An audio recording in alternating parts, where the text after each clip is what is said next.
This is The Power of Your Vision, written by David DeAngelis. Edition Audiobook 2021. Narrated by Jeff Lewis. All rights reserved. When a person recognizes in himself the power to change, he is reborn into a new life, a life of hope, of burning motivation, of dreams that one day, thanks to faith and perseverance, will take shape.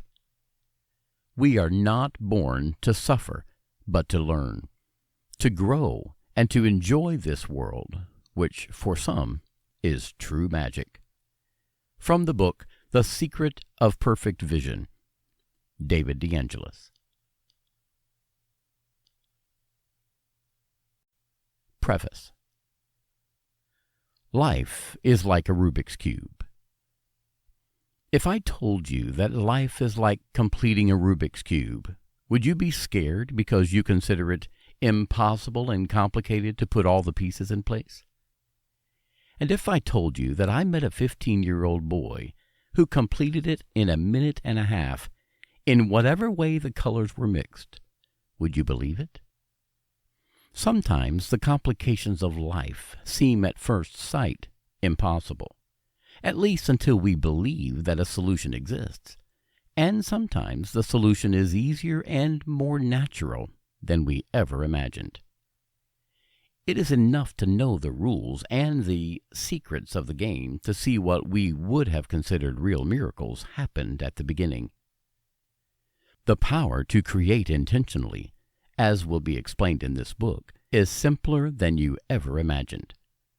Sometimes we even need to let go of our desires to see them appear in our lives. It is often easier to hold back than to let go, especially when we talk about desires that are dear to us, while it is precisely letting go that brings our request into the universe and then delivering it in ways that we often did not expect.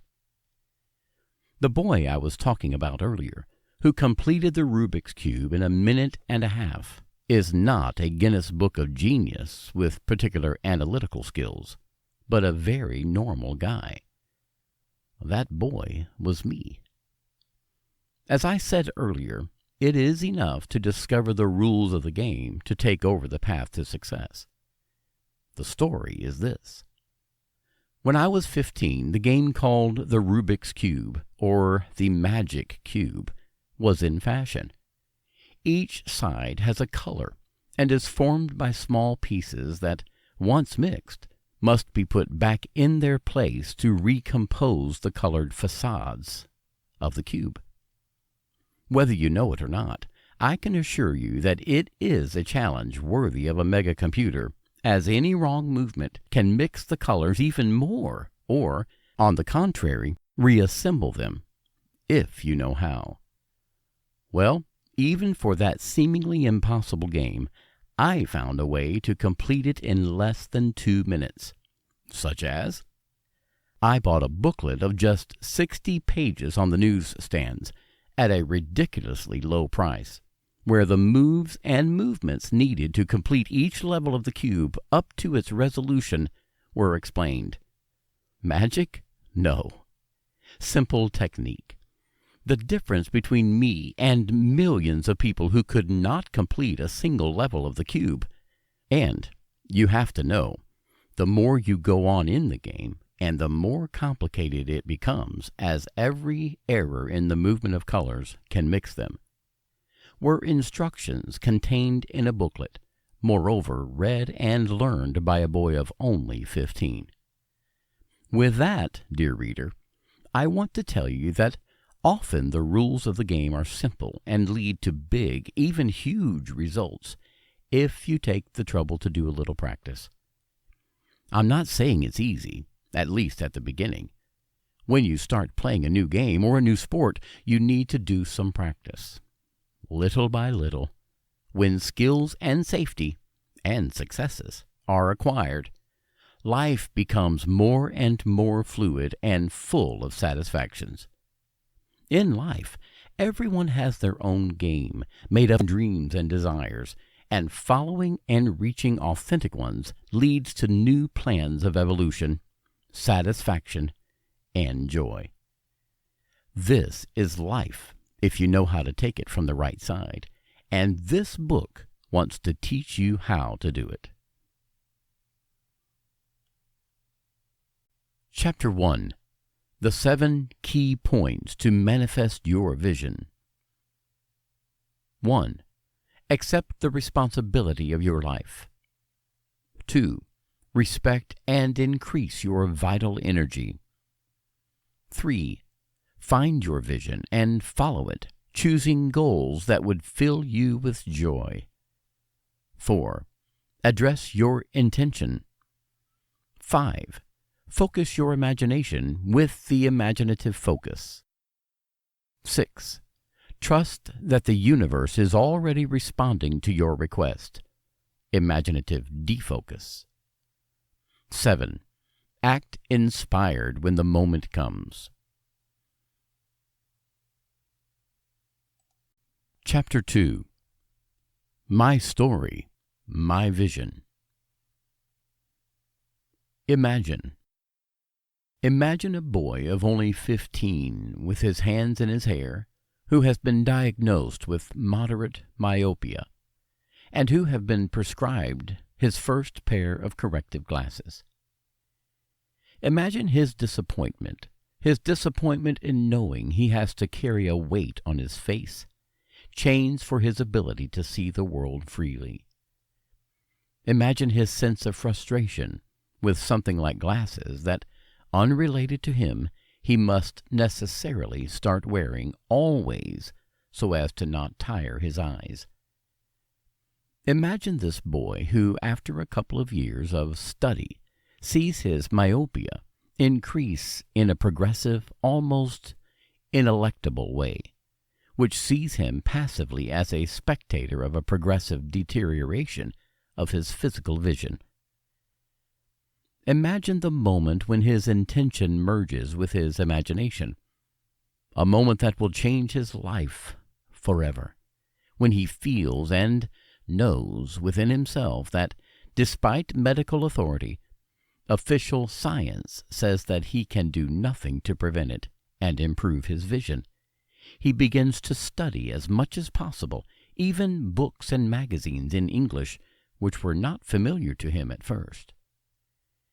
His education came from classical studies first, and then from legal studies, bringing him over time to a law degree at a prestigious Italian university, and, at the same time, to the inexorable increase in myopia and his ability to visually embrace the world.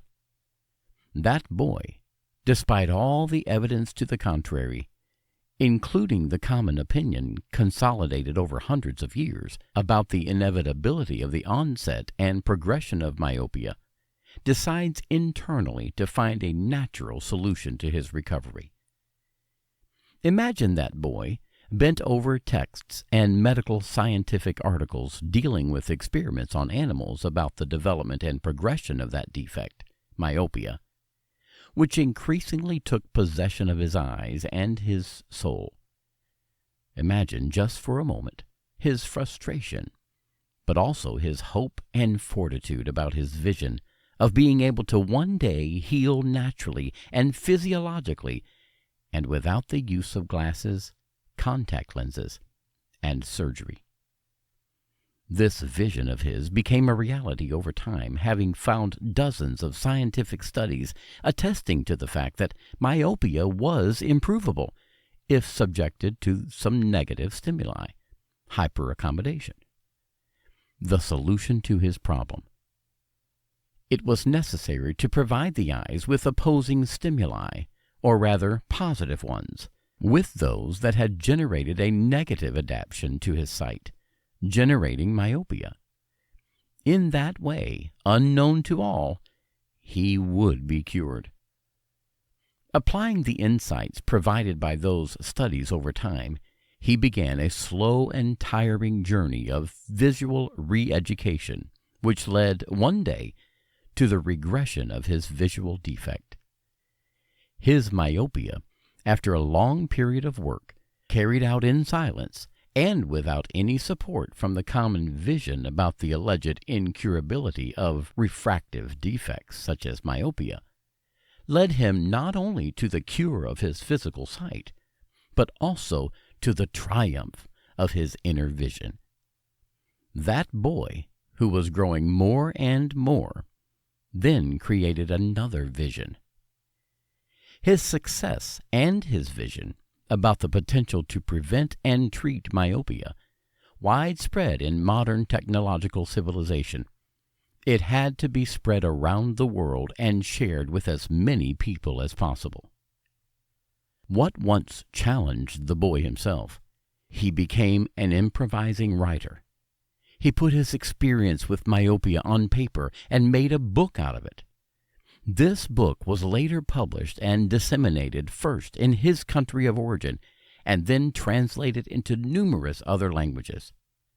From that moment, his vision was accepted more and more and widespread in the beautiful world for the benefit of millions of people who, alone and with their strength, could finally do something about their sight, and at no cost.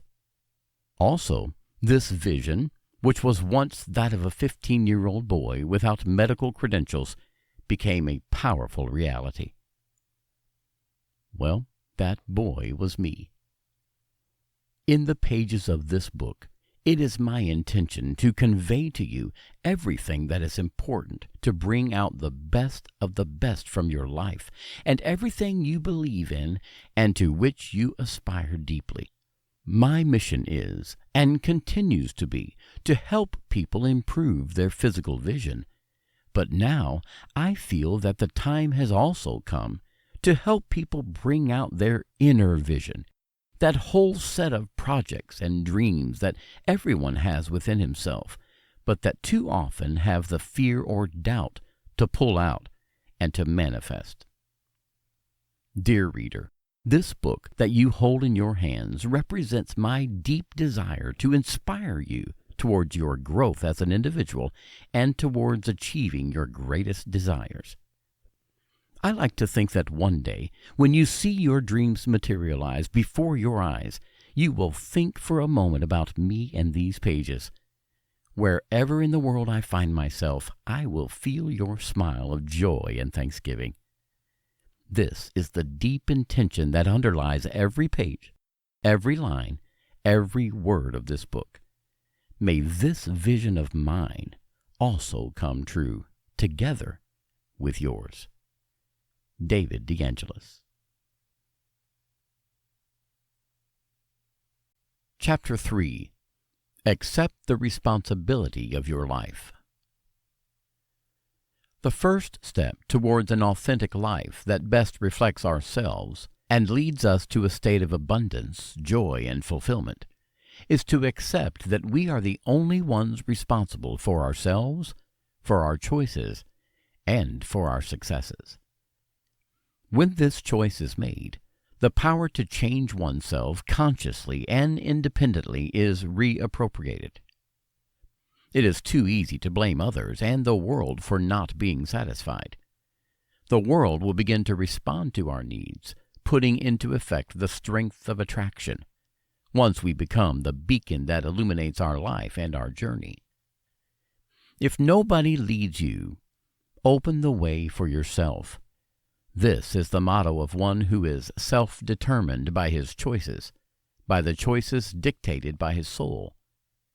Whoever hopes for the assistance of society, for the charity of others, and is guided in the choices of his own life by the truth of others, will arrive at the end of the journey to discover that he has arrived at the wrong destination. Each journey starts from one's self and from the acceptance of having a fundamental role in choosing one's own path and in accepting one's own power of choice and action. Those who blame others for their failure deny the power of choice in determining their actions. Making mistakes is normal for those who are progressing on their journey.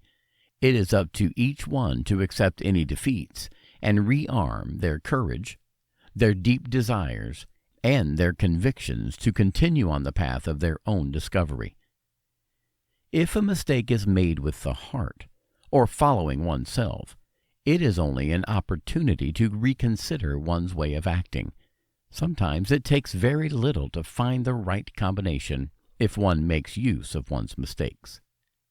Life and success, both material and spiritual, belong to those who take them with confidence. Ask, and it will be given to you. But always ask with your heart, so that the moment you receive, your spirit will be filled with joy for having received exactly what you really needed to satiate your divine essence. Chapter 4. Follow yourself and create an authentic life. What makes you really unique? Not just the color of your eyes, your fitness, your fingerprints, and the rhythm of your heart. What makes you truly unique and unrepeatable is your vision of life, or what you want to do with your existence in this world. The fact is, we were not to live as unwitting brutes, but to follow virtue, knowledge, and your vision, or what you want to be, have, and do in the fraction of time that you will breathe in this world. Your vision of life can even extend beyond this time limit which is your life, if your intent is to do something for the world in which you live and in which other beings take turns at different times. You can do it if you will make yourself something unique. Being fully yourself, perhaps you will be remembered as the one who found himself in chaos, the one who came out of the flock and created his unique way, the one who consciously created his story. All this is not little. In fact, it is really great. Following yourself and becoming the master of your choices and your life. If you think you do it already, ask yourself, when was the last time you felt an immense joy in following and doing what you really wanted? When it seemed that time had stopped? When it seemed that you slipped through the waves of existence as a surfer does with his board? If you have never tried, or it is so long that you do not feel that powerful and irresistible feeling of realization and inner peace, then it means that you have moved away from your inner vision, or what enriches your soul and tickles your physical senses. Living your vision means being 100% alive. It means riding life and knowing that you are going somewhere and that you are not at the mercy of external events that hit you here and there like a drifting boat in a storm.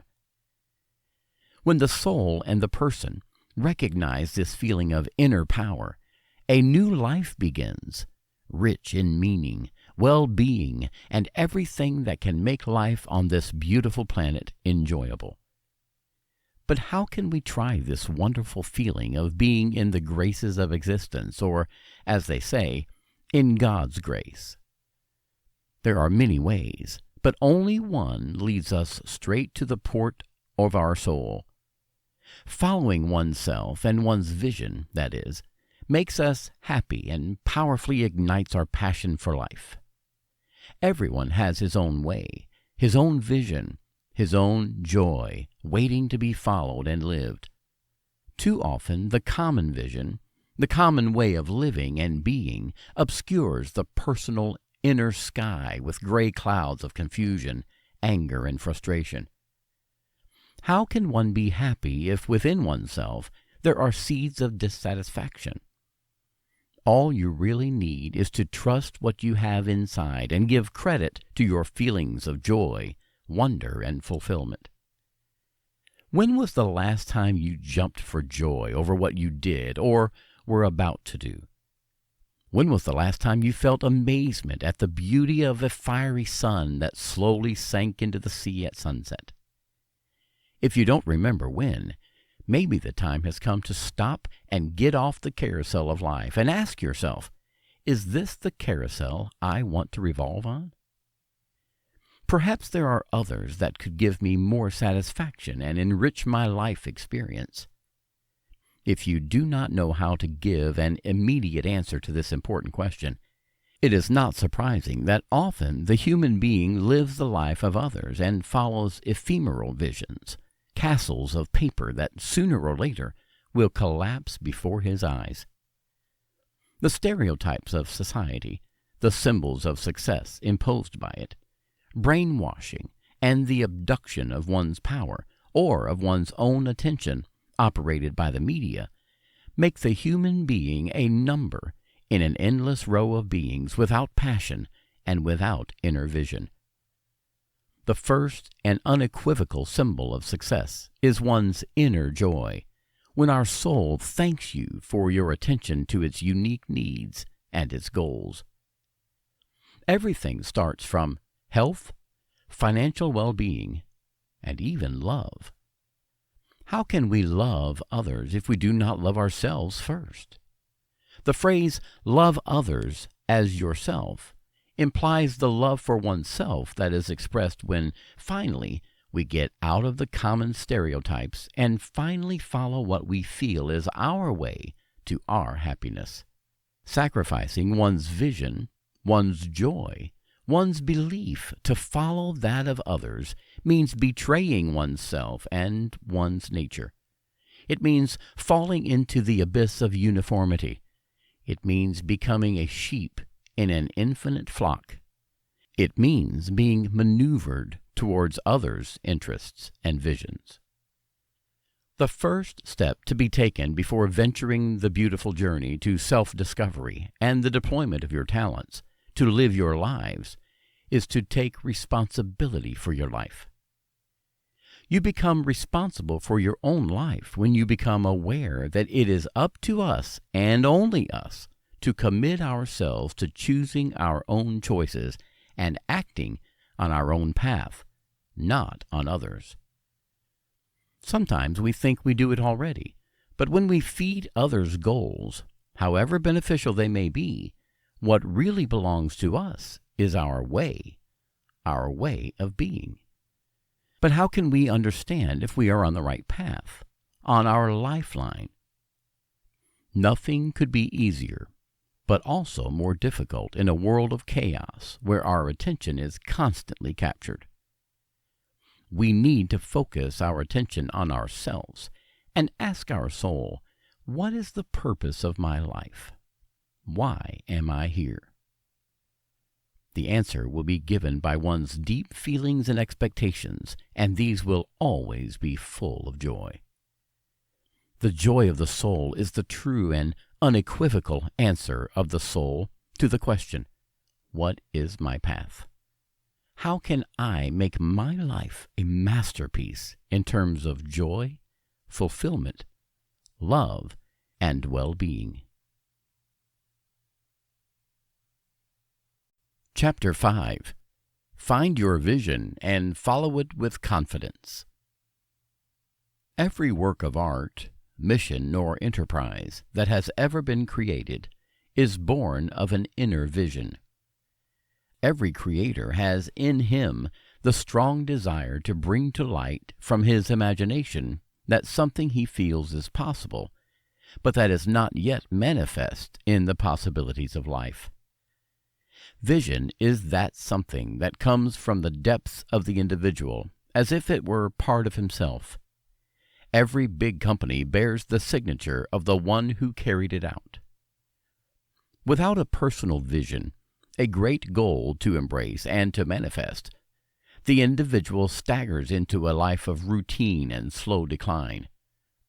Decline arises when one is transported into life without a direction and in a form of inertia. Finding your own specific vision of life in every area, be it creative, financial, or in personal relationships, requires a careful examination of what lies beyond oneself, in that hidden part that everyone sees and knows everything. Too often the individual is tossed and turned here and there by fashions and stereotypes that change in society from time to time. The only great truth is that in which you believe deeply. Follow a vision that is not yours, such as choosing a profession that you are not passionate about and in love with. Bind yourself to a person who is not a lover, or live as society says it is the only way because so everyone is a form of high treason towards the nature of yourself and your possibilities for growth, evolution, and joy.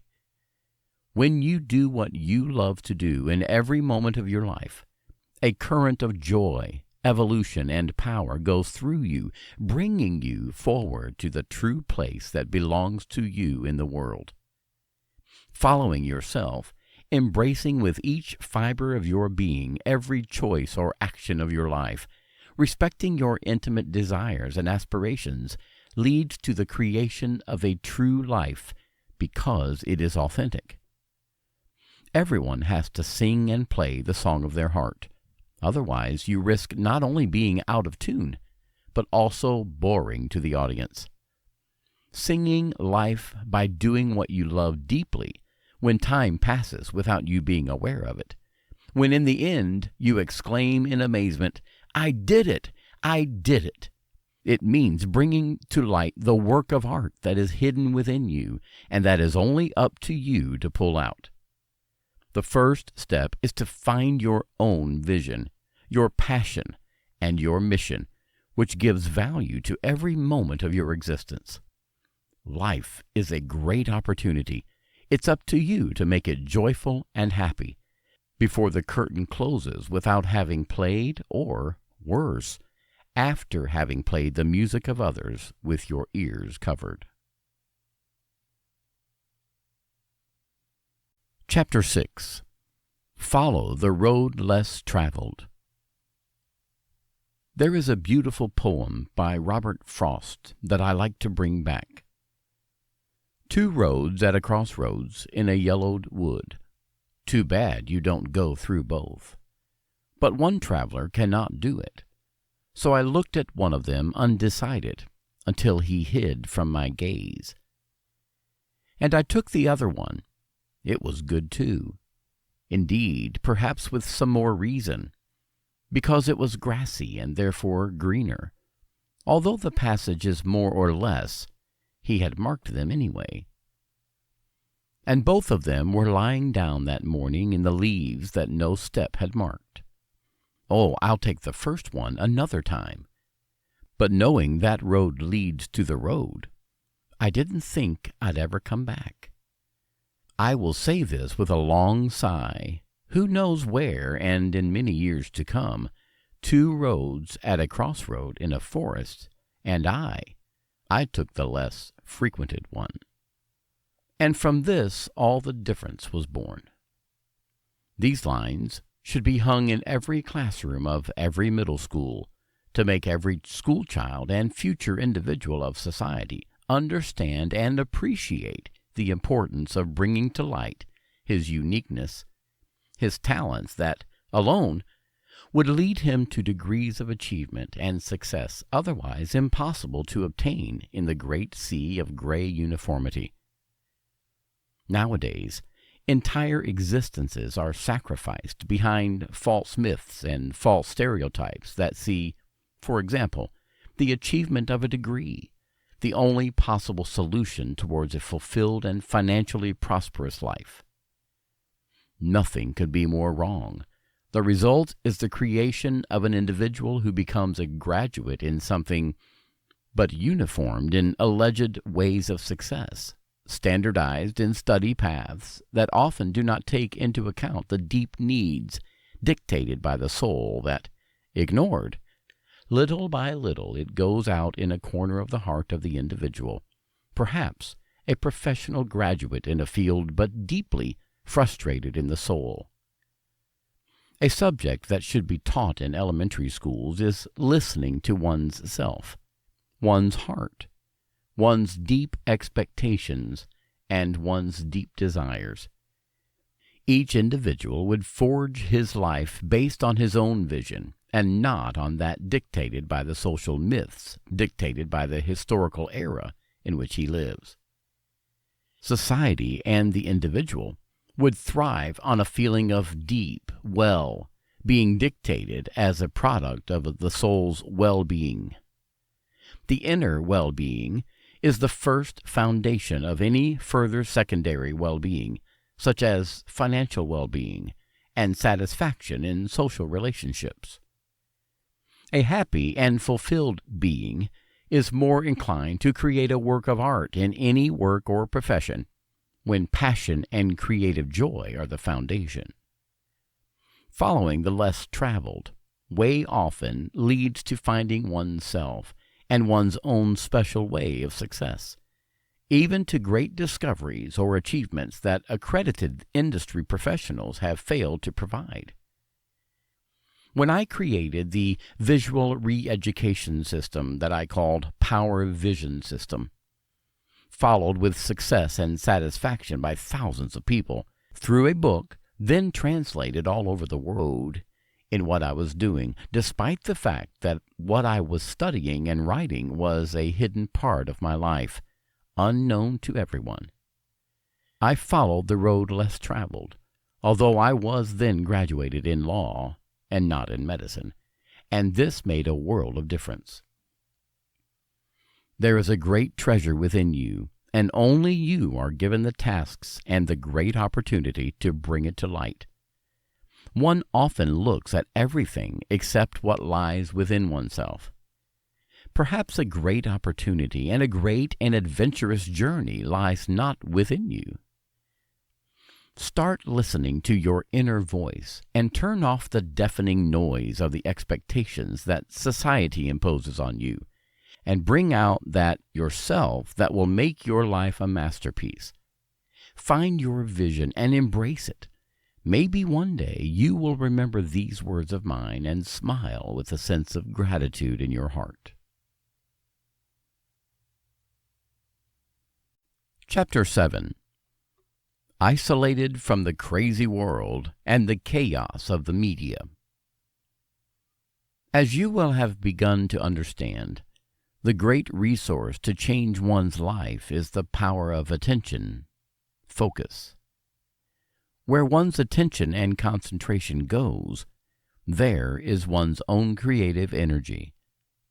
Literally, we create whenever we fix our thoughts on some subject, object, image, producing and consequently generating a feeling connected to that particular object or mental image.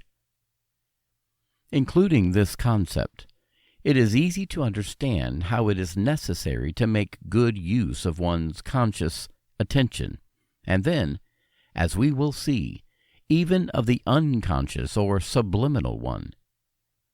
In fact, we can be conditioned to think, act, and feel also from the environment and from the stimuli to which we do not give direct awareness and attention, but which, in any case, we absorb within our soul or subconscious on an unconscious level. The power of attention is similar to a bank account. Imagine you have a sum to spend on your physical livelihood. Go to a large shopping center and start spending, as if it were your attention capital, by buying up all unnecessary and superfluous things for your survival and growth. Then you start buying a hand cream, 10 packets of candies, 2 of cigarettes, a shoe polish, when your soul still doesn't have a pair, a huge high-tech TV, borrowing in comfortable installments when the room you live in is rented. It's crazy. You're throwing away a resource, your little capital of money and attention, for things that are literally superfluous and useless in terms of more useful expenses like bread, water, and or books for your growth. The same is true for the attention. It has an intangible, but nonetheless of great value. And you'll notice when you start making even tangible goods through it.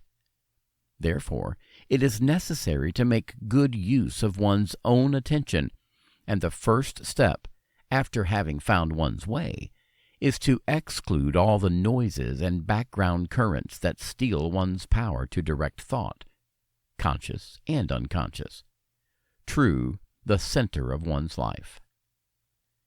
The aim is to rise from the mass consciousness, from the flock that lives on common visions, often falsified and cleverly manipulated by the puppeteers, who yearn for a uniform formatting of the souls that by nature are faceted with original colors and shapes into a single gray. All this through the media, such as newspapers and television. Through these channels, the individual and entire masses are being bought and moved at will to places far away from their own goals and visions.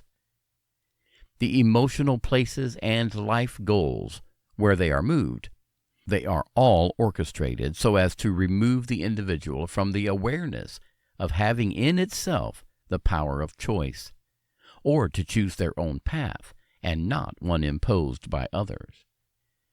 The unconscious mass is entertained in demented programs where people sing together and beat their hands in time as if they were children of kindergarten, when the soul yearns for its greatness, its realization, its power over its life.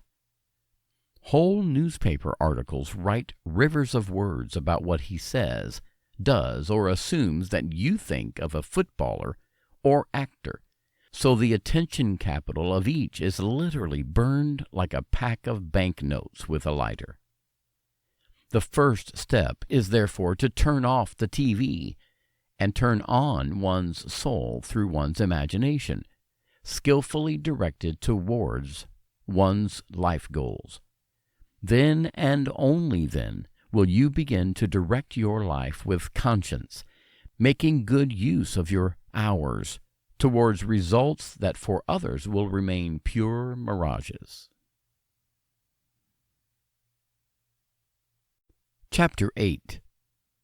Energy and consciousness create reality.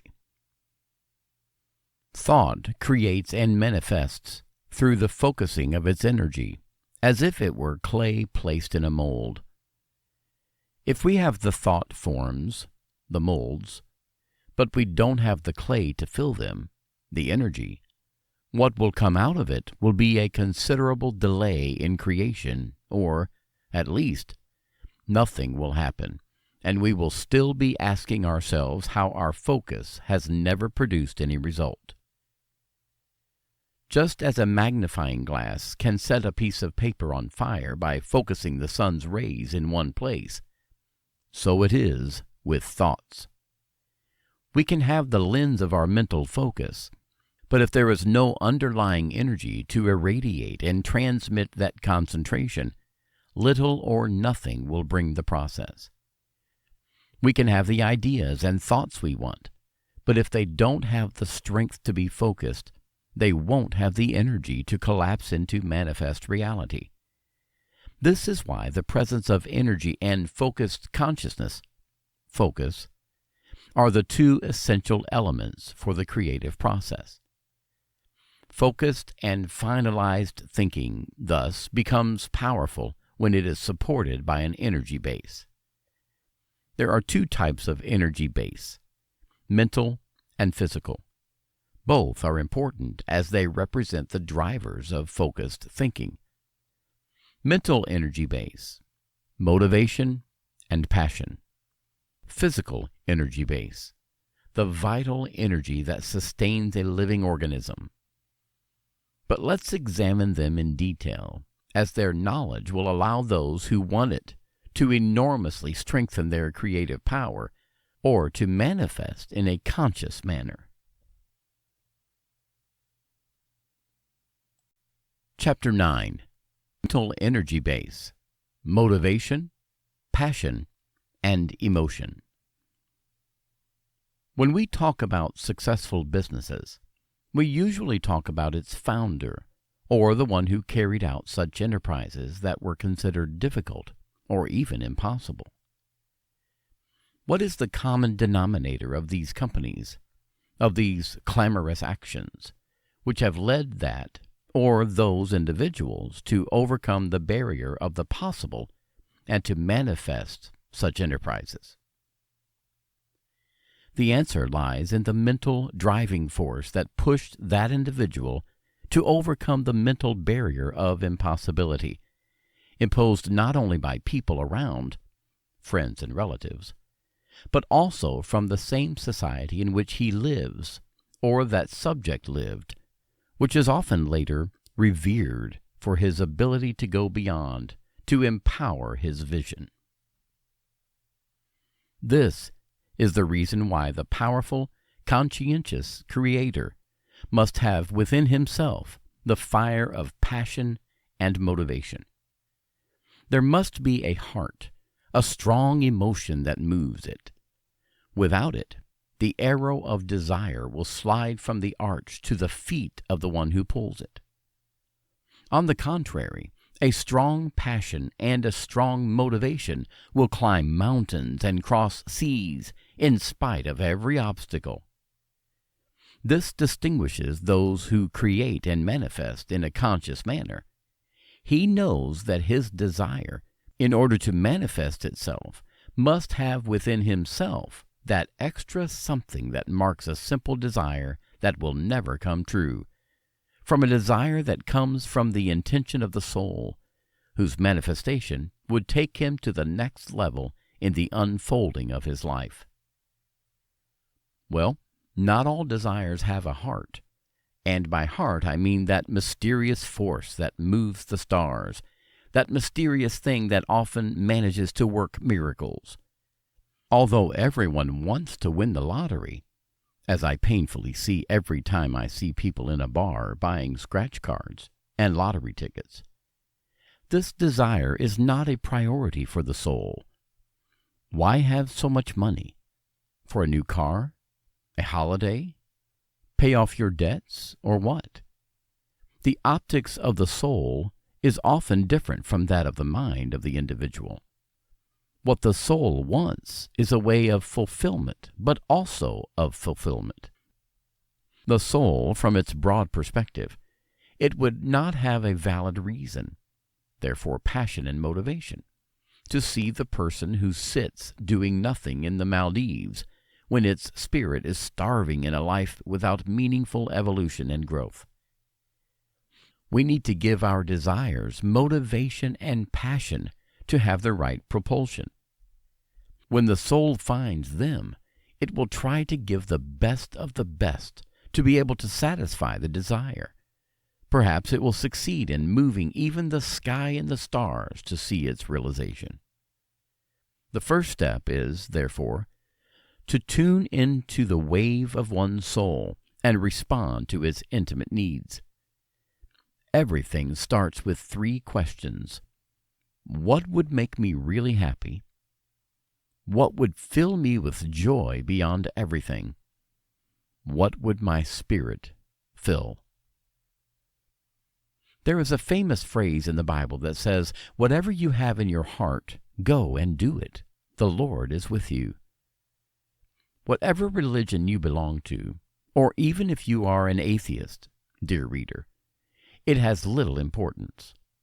I, myself, a believer in all religions and currents of thought who give power to man while respecting the greatness of everything, I can tell you that often in the sacred scriptures there are hidden important keys that can be used by man for his greatness and evolution. In the sentence above, the power of the mental energy base explained in this chapter is enclosed. Whatever you have in your heart, go and do it. The creative power is with you. Chapter 10. Physical Energy Base. Vital Energy. The individual creates, acts, and interacts in life on the wave of his physical life energy. Vital energy is the force which distinguishes a being animated by an inanimate one. One is alive thanks to the vital energy, just as one is always vital based on it. There is a huge difference between being alive and being alive. All the human beings we meet on the street or hear on the phone are alive, but far fewer are vital. To realize the difference between being alive and being alive, imagine those winter mornings in which you would like to stay in bed all day and in which, with all your good will, you do not find at least a good motivation to get out from bed, to dress, and to do something that is better, constructive, and even enjoyable. In those moments, you are alive, but not vital. On the contrary, remember a time when you felt fully connected with life and all its beings. In those moments, you felt the sky and the earth at your side, as if you were able to move the stars and to manifest whatever you wanted. If you have never experienced this feeling, dear reader, do not despair.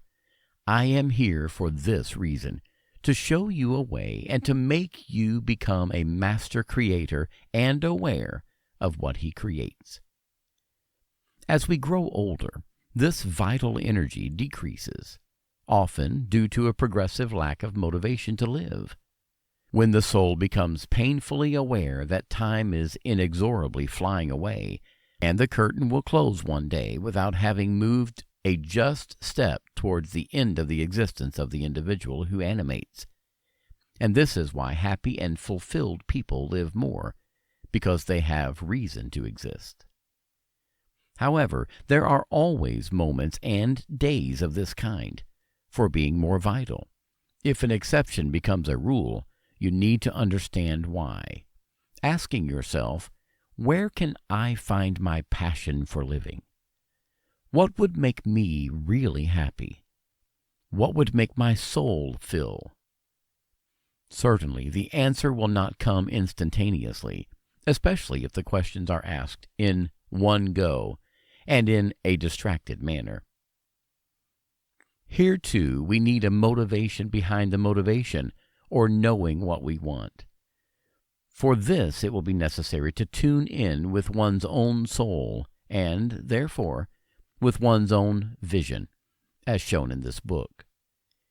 It is necessary to strengthen one's inner vision, emerging from the social myopia that removes the individual from himself, making the individual equal to all and depriving him of the message and work with which each becomes a bearer in his life.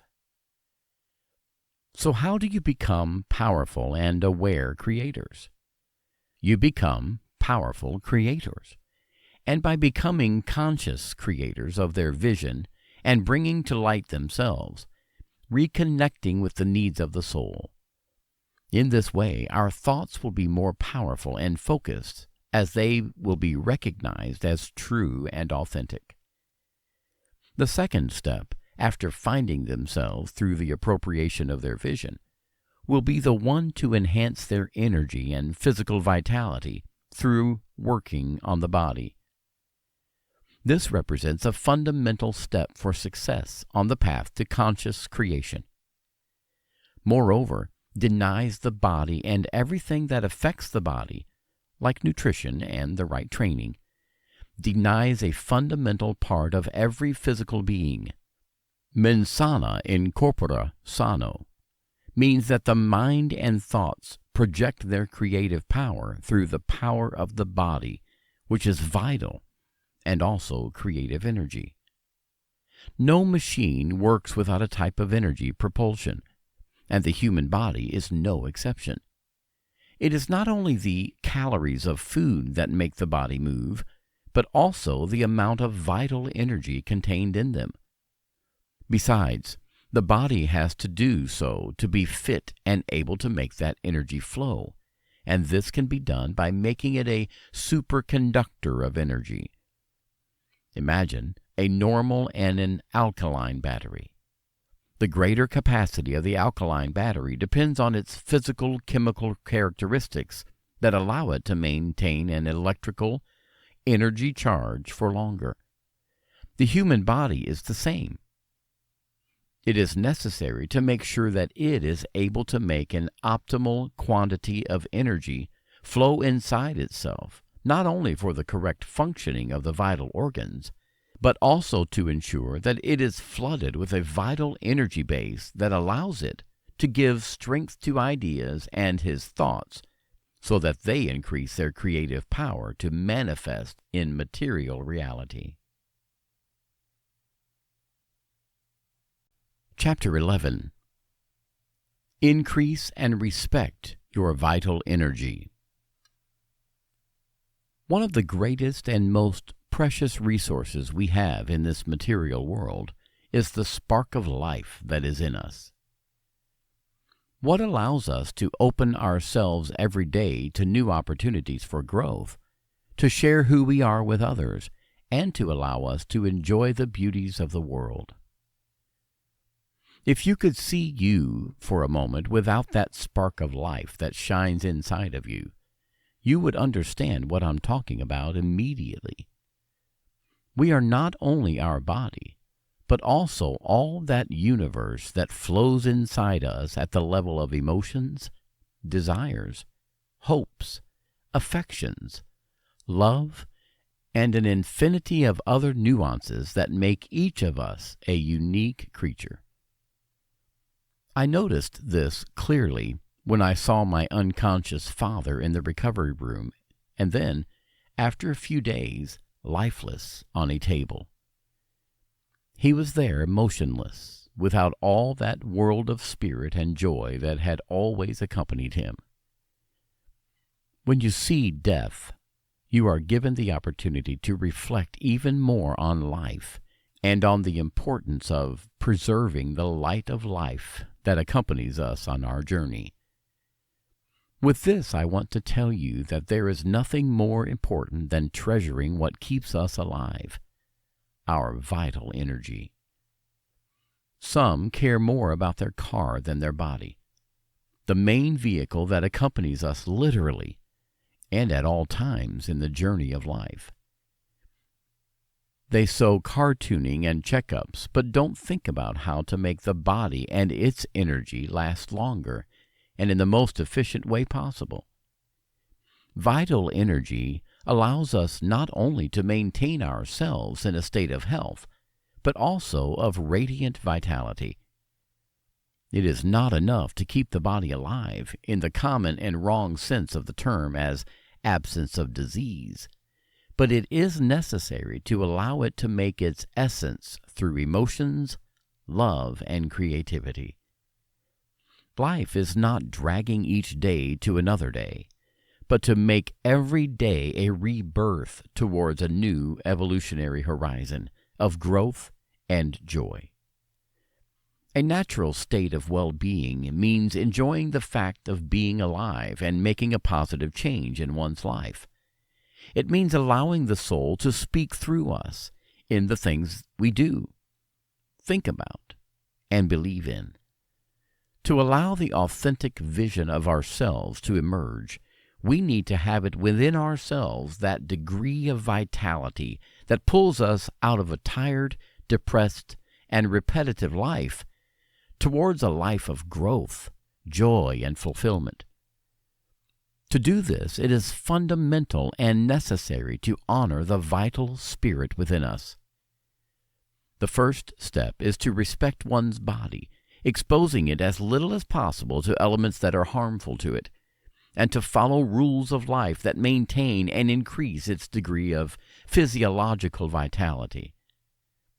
Physiology has rules and prescriptions that make it possible to raise and preserve this precious resource, which is precisely the vital energy. The main physiological parameters on which it is necessary to act for this purpose are the acid-base balance of the body and its level of oxygenation. The body is characterized by a splendid self-regulation system. The body temperature, the heartbeat, the hormonal balance, cell renewal are just a small example of this splendid balance. The body is made up of over 80% water. The water component of our body has its own characteristic balance of acidity and alkalinity. When this equilibrium is altered, all other self-regulation systems, and among these the level of tissue oxygenation, are affected by cascade. When the body is acidified, it calls for a fee to other physiological systems, removing the minerals buffer, such as blood bicarbonate and calcium from the bones, to make sure to diffuse the situation and imbalance determined by the acid waste. One of the elements paid by the body in a state of acidity is a greater consumption of the main element of life, which is oxygen. An acidified body is a body heavily taxed at the level of oxygen and, therefore, of precious vitality. The first step towards an energy radiance level and of creativity is, therefore, that of restoring the vital factor of the basic acid balance. This is possible by working on some factors such as the feeding and oxygenation of the tissues. Chapter 12.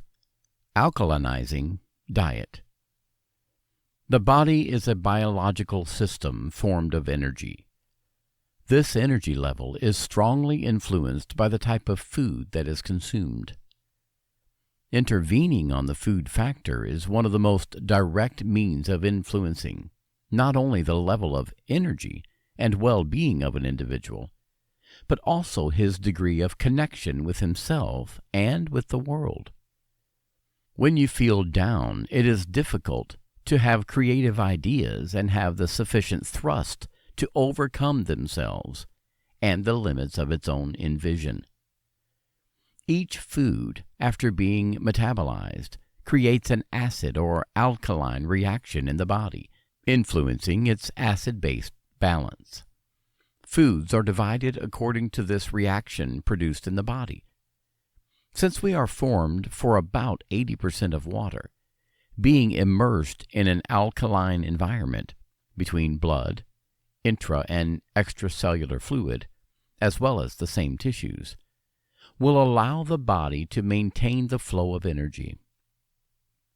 The body has buffer systems to neutralize the acids produced by their metabolism, releasing minerals such as bone calcium and other elements. Once the stocks of alkalizing minerals are exhausted, the body tends to set these acids aside in certain areas of the body, such as the connective tissue and the organs themselves. Once the bases are reintroduced and restored into the body through an alkalizing diet, the body can detoxify itself from the accumulated acids.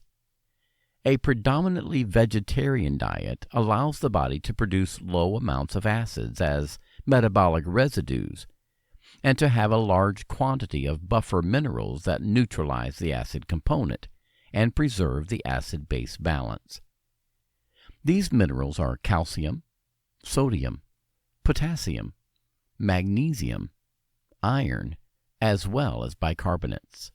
Chemically necessary 4 portions of alkalizing minerals to neutralize a portion of acid. So the ideal ratio to maintain ideally to preserve this balance is a diet that has a 20 to 80 ratio of acidifying foods, meat, carbohydrates, sugars, cheeses, coffee, spirits, carbonated beverages, and alkalizing foods, vegetables such as spinach, some types of fruit. Even water has a fundamental role in the removal of acids through the main excretory organs, lungs, kidneys, skin. Therefore, through breathing, urine, and sweating. It is therefore important to encourage a change in the water of our body as you would for a plant in a vase.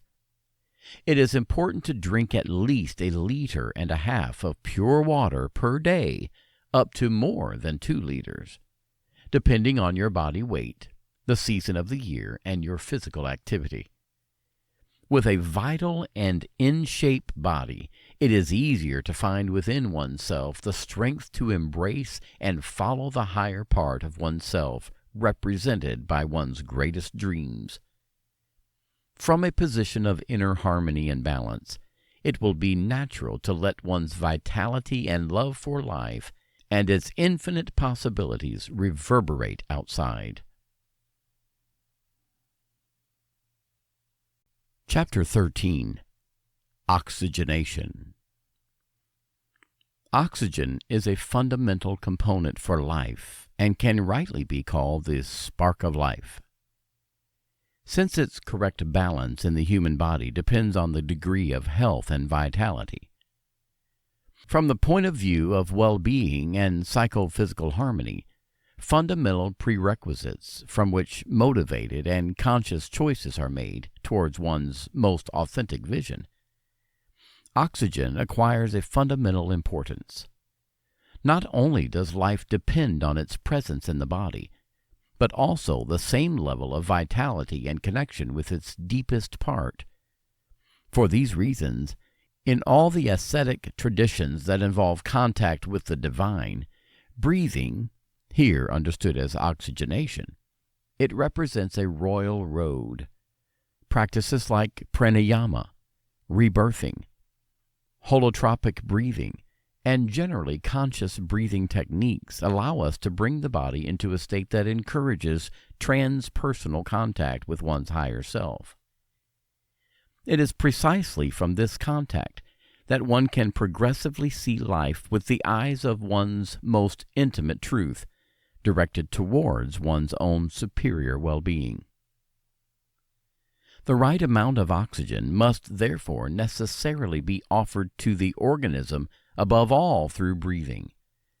For this purpose, the two fastest ways to help the body to restore a correct percentage of saturation in the blood and tissues are aerobic training and conscious breathing.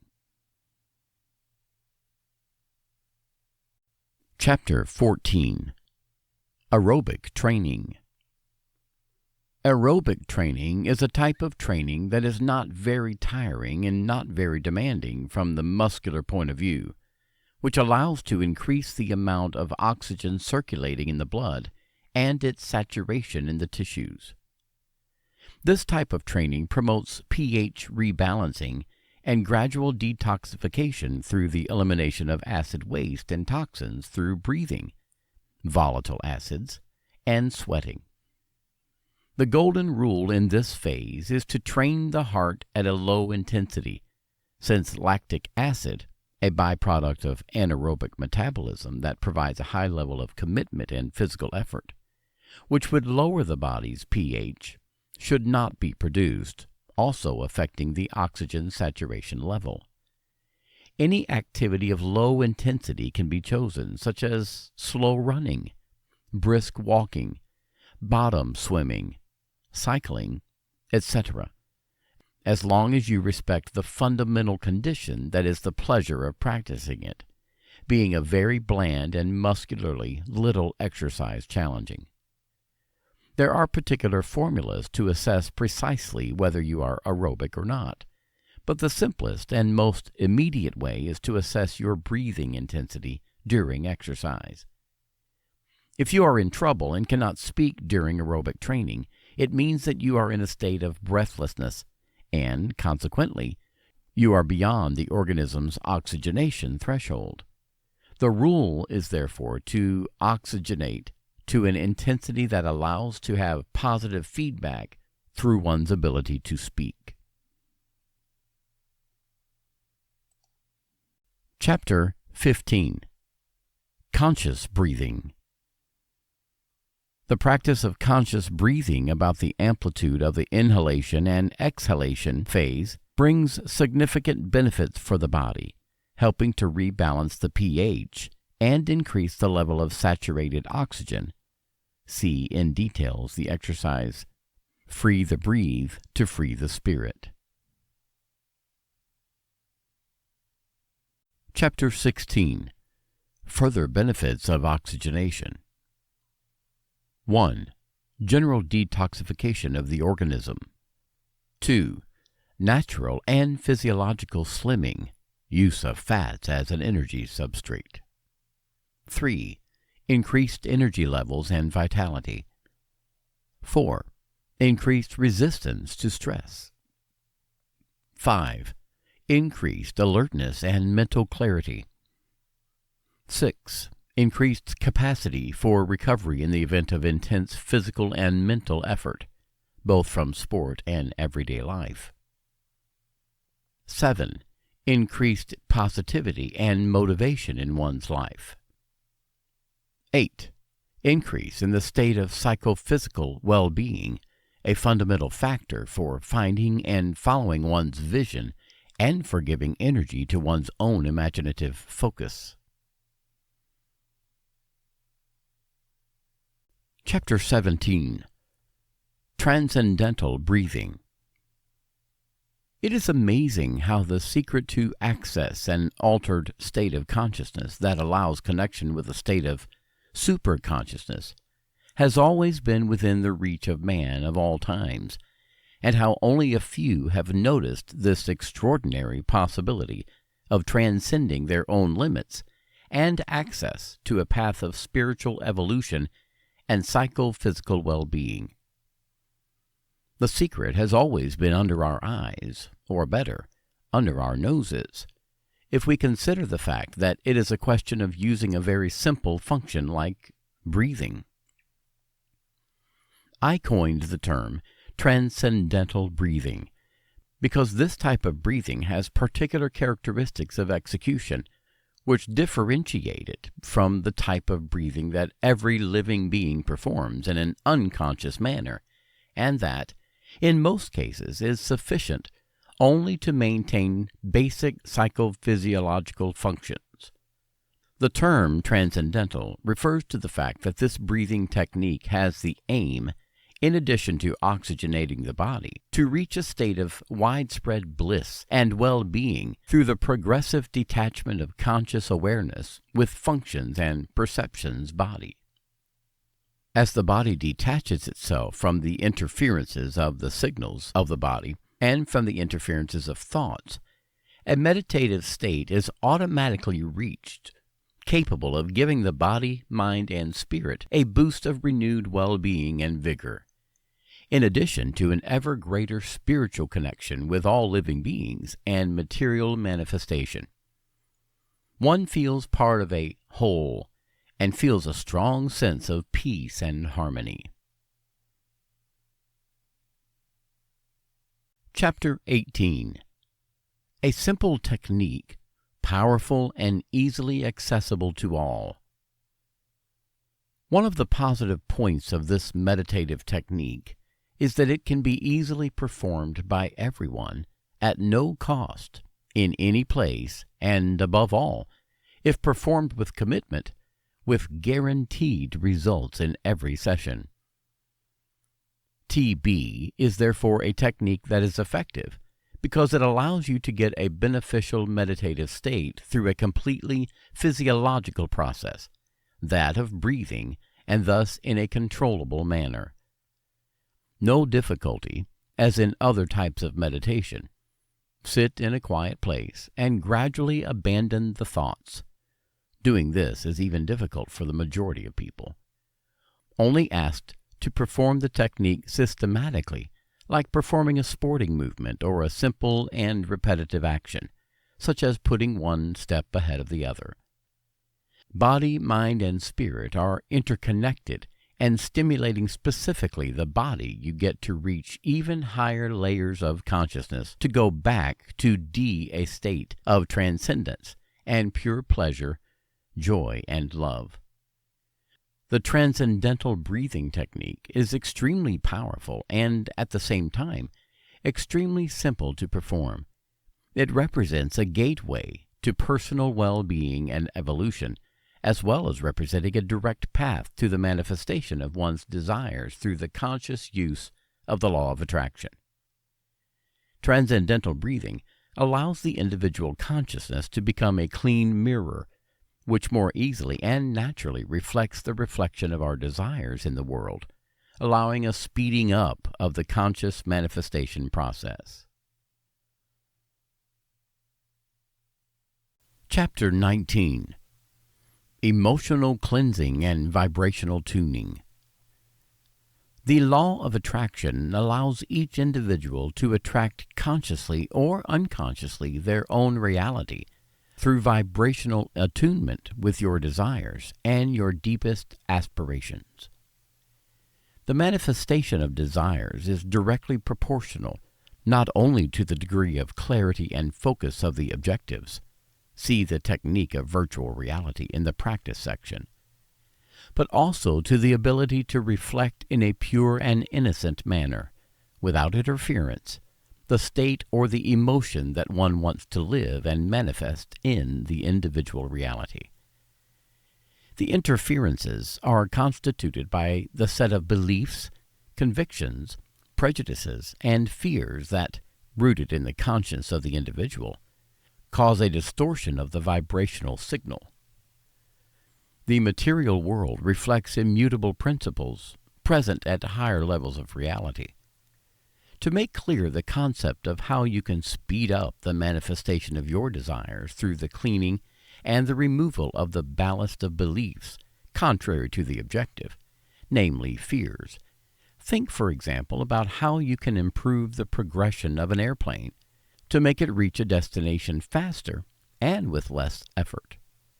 Or work on the power of the engines, but also reduce its weight and optimize its aerodynamics.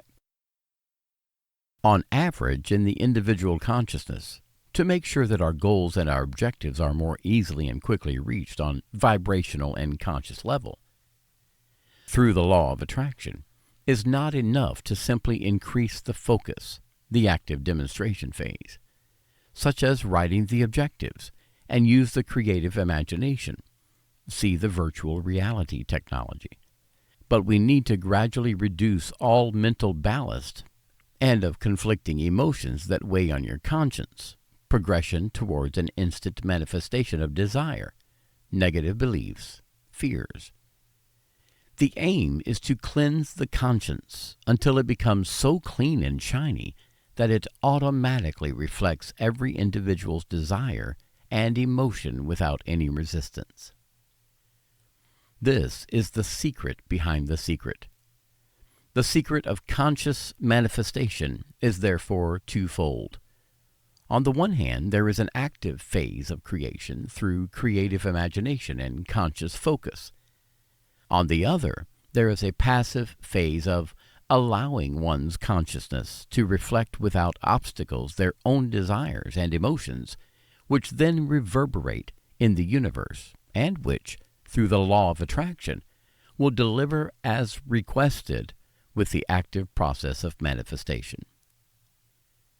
The process underlying the manifestation is therefore that of internal cleaning of the resistances, and which allows a fluid alignment with the object of the request or manifestation. The passive process of manifestation, and therefore a progressive cleansing of consciousness from unconsciousness resistances and vibrational alignment with desire, can be achieved directly through the achievement of a state of connection and fusion with a state of transcendent bliss produced by access to a higher state of consciousness. In many esoteric traditions, religions, and in the same psychology defined by names of cosmic consciousness, state of bliss, God, superconsciousness, etc. Accessing this state and aligning with it in a systematic and conscious manner in one's life allows access to the field of possibilities in which the conscious manifestation of desires becomes automatic, natural, and without any effort. This is the prerogative of a man or a woman who is in contact with the Source and who are a more or less faithful reflection of it. Transcendental breathing is one of the simplest, easiest, and most direct ways to access this state and to allow the internal resistances that hinder one's conscience to reflect one's desires and their manifestation in a clear and crystalline way. Only individual practice and personal commitment can allow everyone to try what has been stated so far. The mere reading of a score does not allow the melody to resonate, as instead happens when you pick up an instrument and start playing. Connecting and aligning with the transcendental upper state is like learning a sport or playing an instrument. It requires constant practice of the technique and allows, over time, to enjoy extraordinary results. With the increase of phenomena of synchronicity and serendipity through the manifestation of amazing coincidences towards the manifestation of one's goals and consciously attracted desires, one will experience a feeling of wonder, joy, and personal power through intentional and conscious creation. Chapter 20. Psychosomatic Integration and Manifestation. Through the practice of transcendental breathing to achieve a state physical, mental, and spiritual bliss, they will encounter some obstacles at the beginning, representing the proof of how necessary a progressive work of emotional cleansing and an alignment with a state of higher consciousness.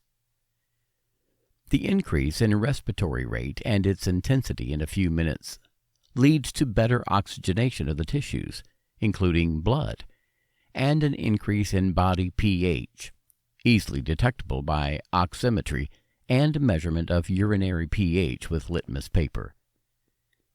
To this variation of two vital parameters of the perfusion degree of oxygen and of the increase of the pH could be traced the states of physical tension, state of tetany to the limbs and to the mouth, caused by the increase in frequency of respiratory intensity during transcendental breathing.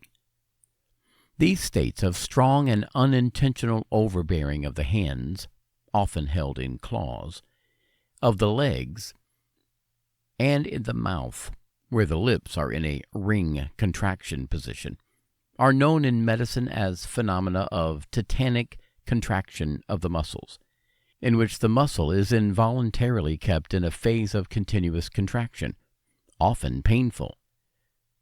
From the psychosomatic and bioenergetic point of view, these body segments, the mouth, the legs, and the hands, are the points of contact and interaction of the individual with others and with the world, representing a probable underlying problem.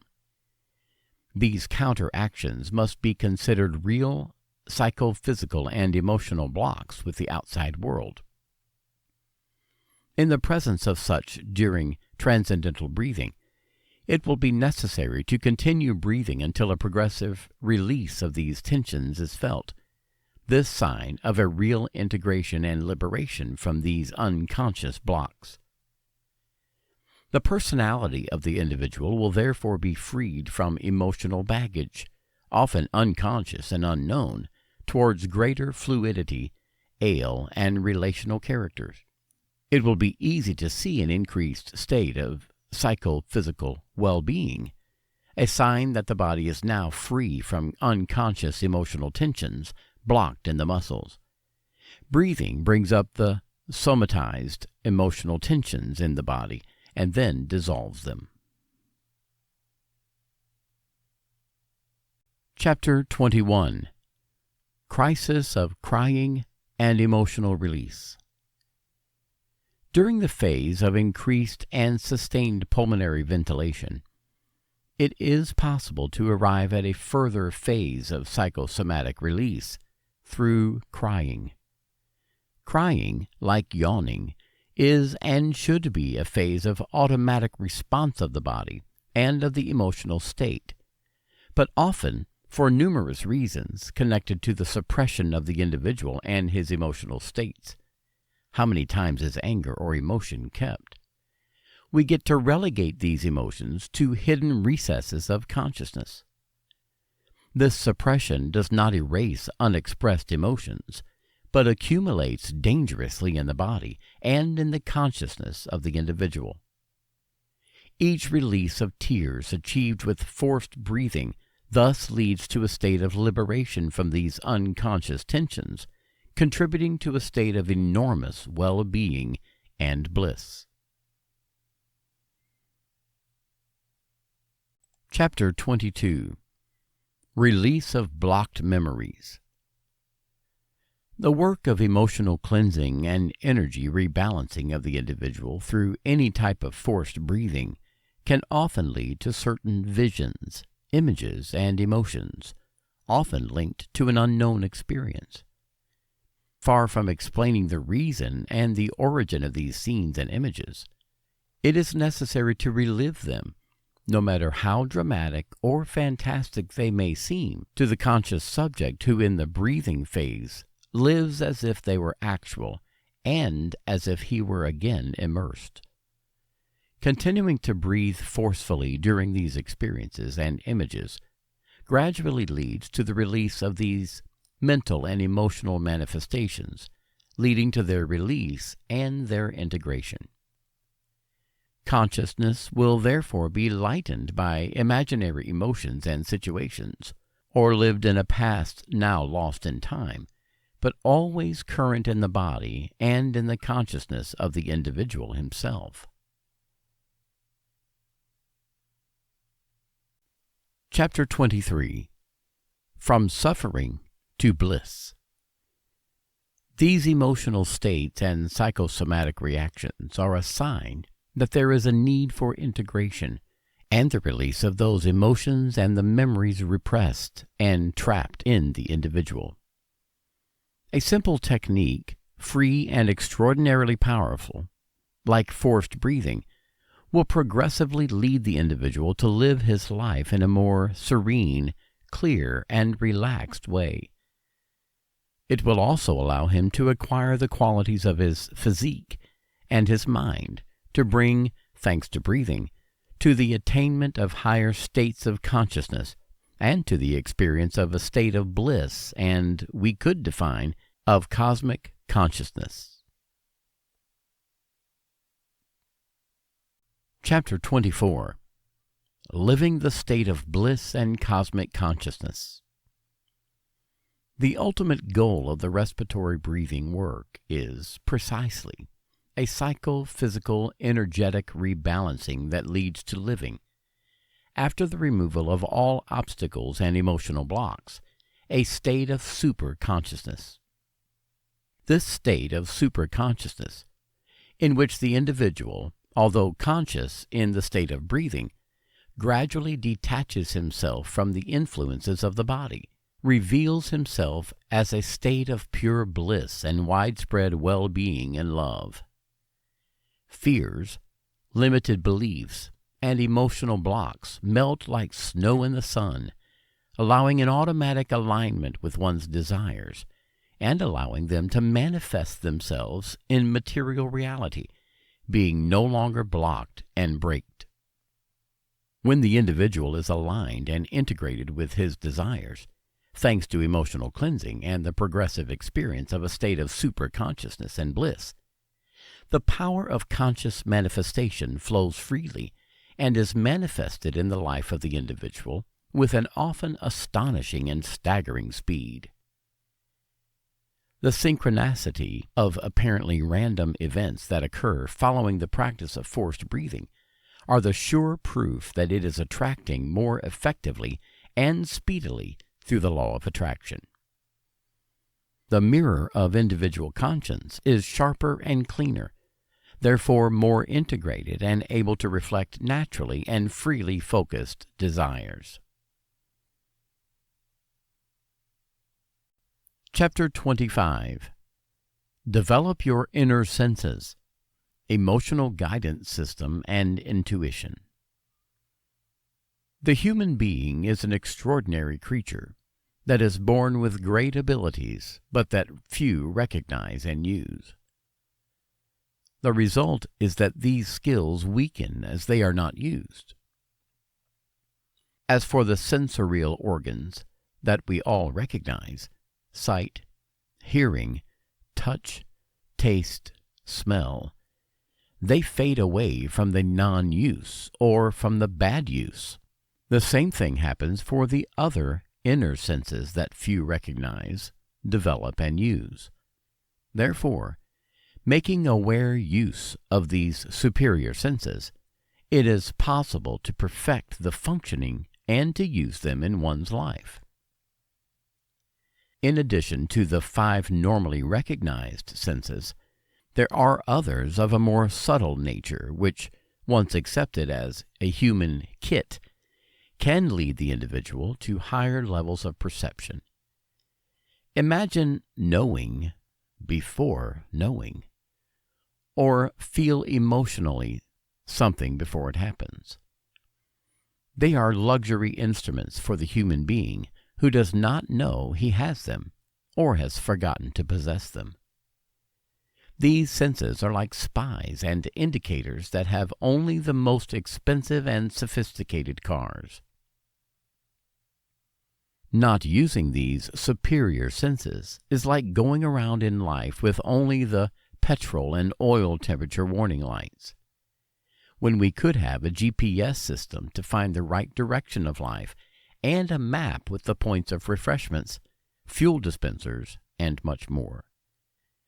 The current society in which I write affects the human being to rely only on external inputs, visible and touchable, away from the miracle of ultra-sophisticated guidance systems that even transcend time and space, being time and space only functions of material life and not multidimensional life.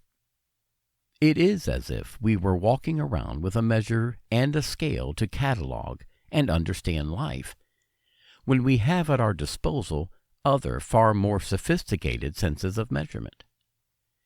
Imagine having available the miracle of ultra-sophisticated guidance systems that even transcend time and space, being time and space only functions of material life and not multidimensional life.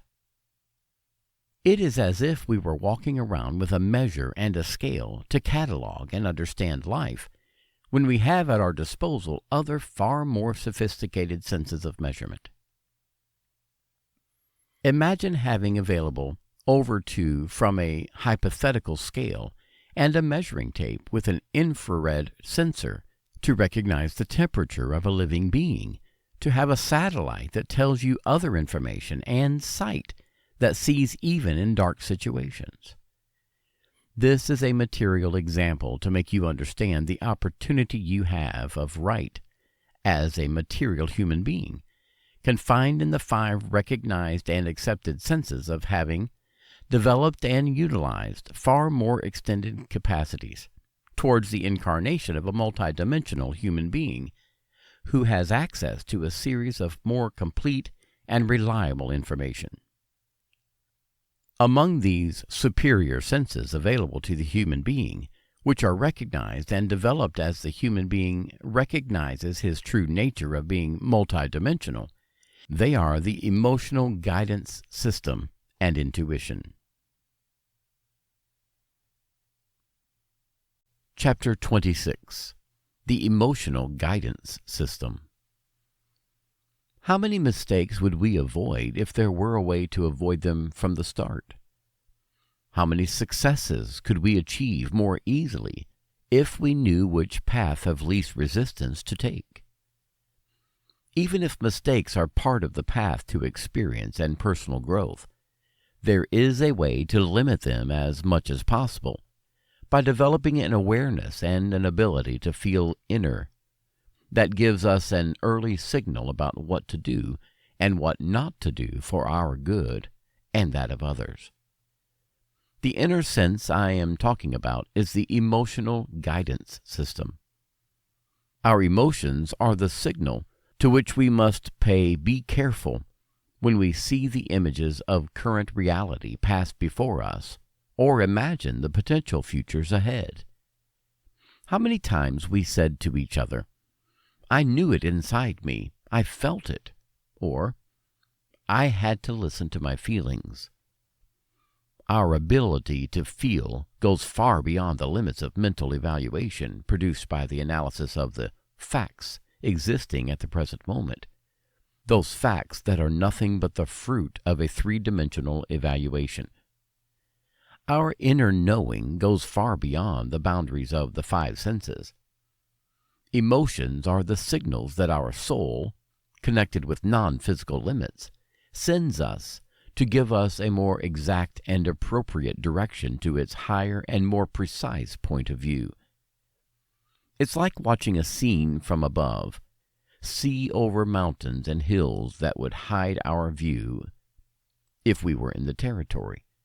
Just like when we are in the field and we do not see beyond our sight, our sense of smell, and our hearing.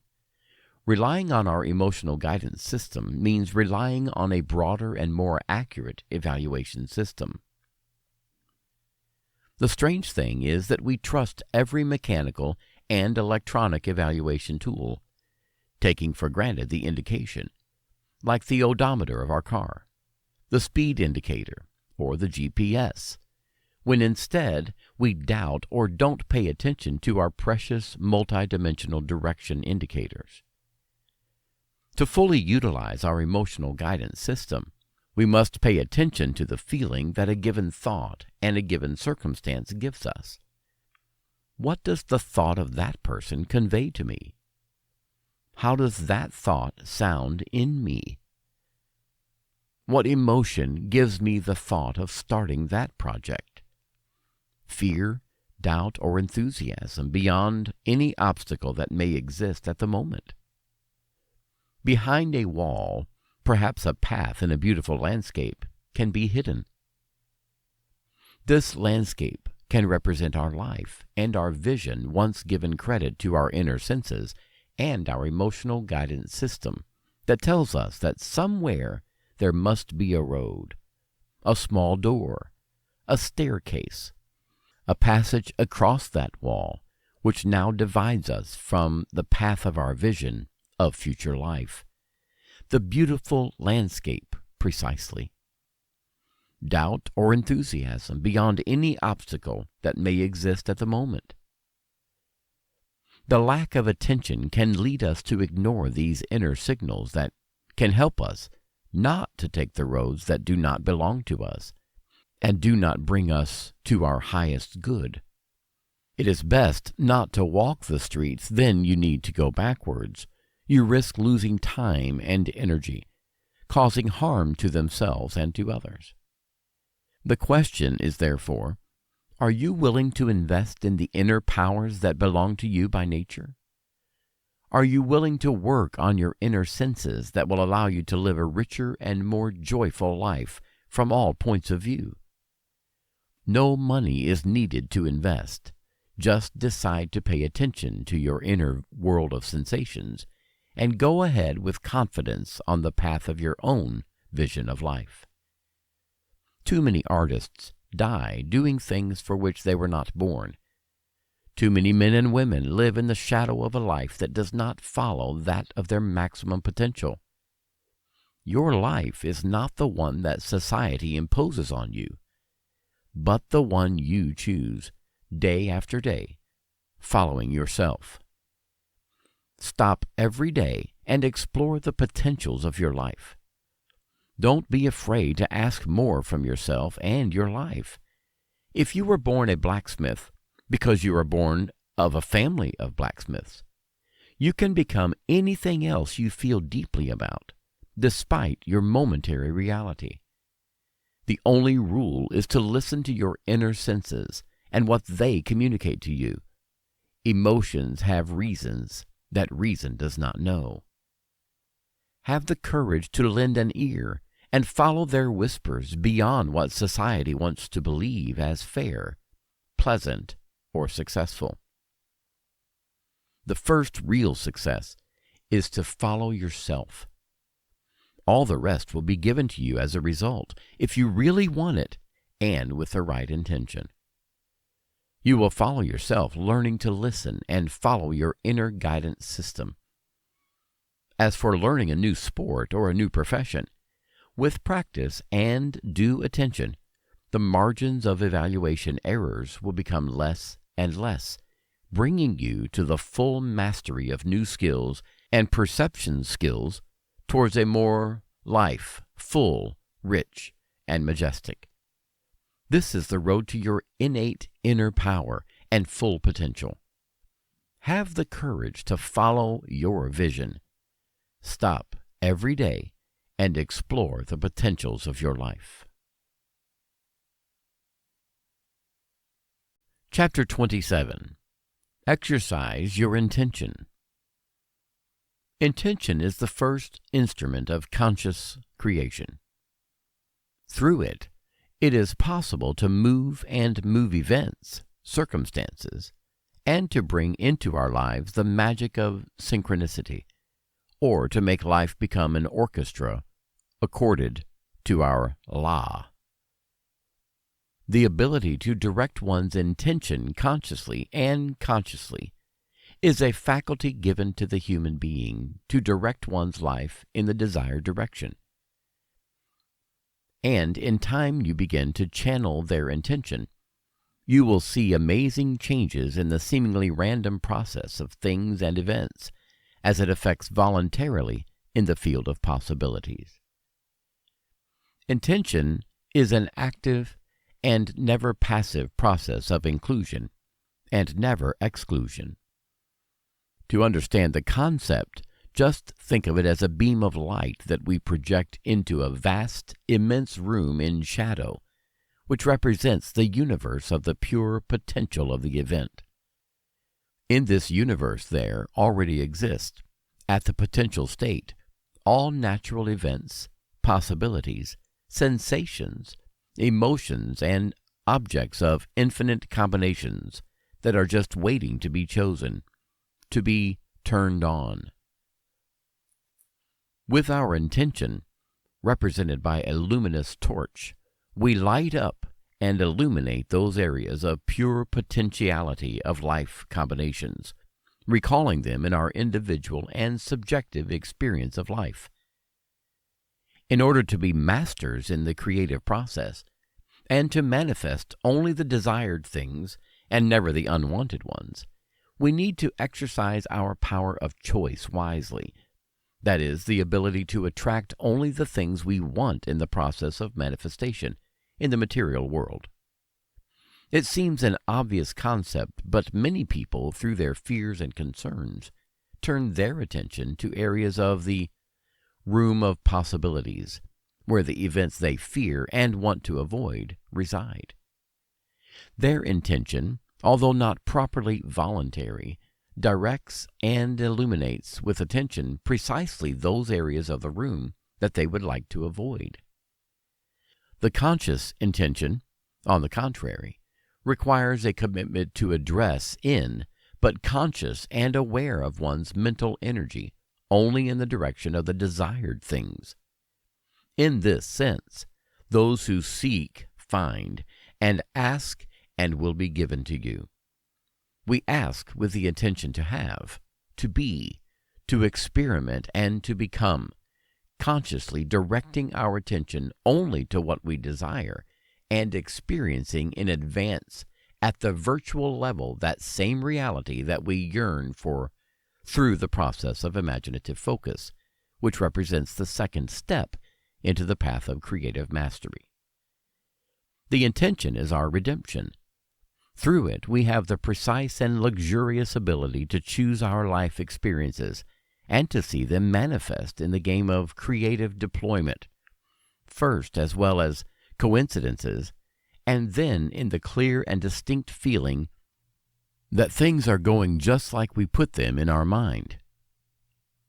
The intention is like a muscle of the conscience. It must be exercised to develop it and ensure that it always responds more promptly and precisely to its own requests.